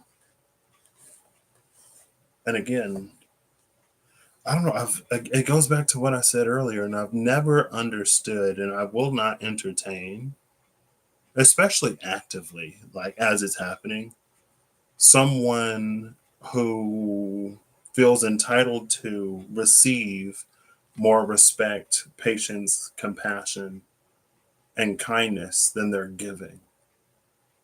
Like if someone upsets you publicly in front of everybody, they humiliate you, and you call them out for it, then all of a sudden it's like, oh, well, you should have pulled me aside. You shouldn't have put me on the spot like how I just put you on the spot. And it's like, in what world? In the world we live in. Honestly, in the world we live in. do we feel so entitled to, so deserving of so much more than we give. And sometimes there are some thoughts, beliefs, or practices that only exacerbate that entitlement. Sometimes to the point where it's just like it's not beneficial to the self, you know? But the healing emperor is capable of understanding patience. It's just it ain't always going to be the easy. Sometimes the bitter pill is the one that we need, you know. But it ain't necessarily got to be all the time. So anyway, I hope you all have an amazing whatever. Whenever you see this, I hope you're acting in alignment to make all that you wish to experience your reality. Thank you, Holly, for spending nearly 4 hours with me, and Kirsty for a chunk, and anybody else who either sat through this live part of this and after the however much time I guess you spend here. Thank you for giving me the opportunity to share my story once again and be a little authentic. Um, and yeah, I don't know. Like, I'd never necessarily know what's going to happen. I feel like I've been doing all right in terms of this whole new whatever, you know. Maybe let's see. We'll ask Google to flip a coin. If Google says heads, then I'll look at Libra going into Libra receiving Venus. Libra's not going into, I mean, you could say that Libra's going into Venus because as Venus goes into Libra, Venus stands open to receive the energy of Libra. And because Venus is open to receive the energy of Libra, Libra enters Venus. Then Libra is like masculine Venus. So, you know, Venus is like Venus. So, anyway. Lewd and crude and nasty. Sorry. You can tell I flunked out of charm schools. I'm kidding. All right, I'll catch y'all later. Bye.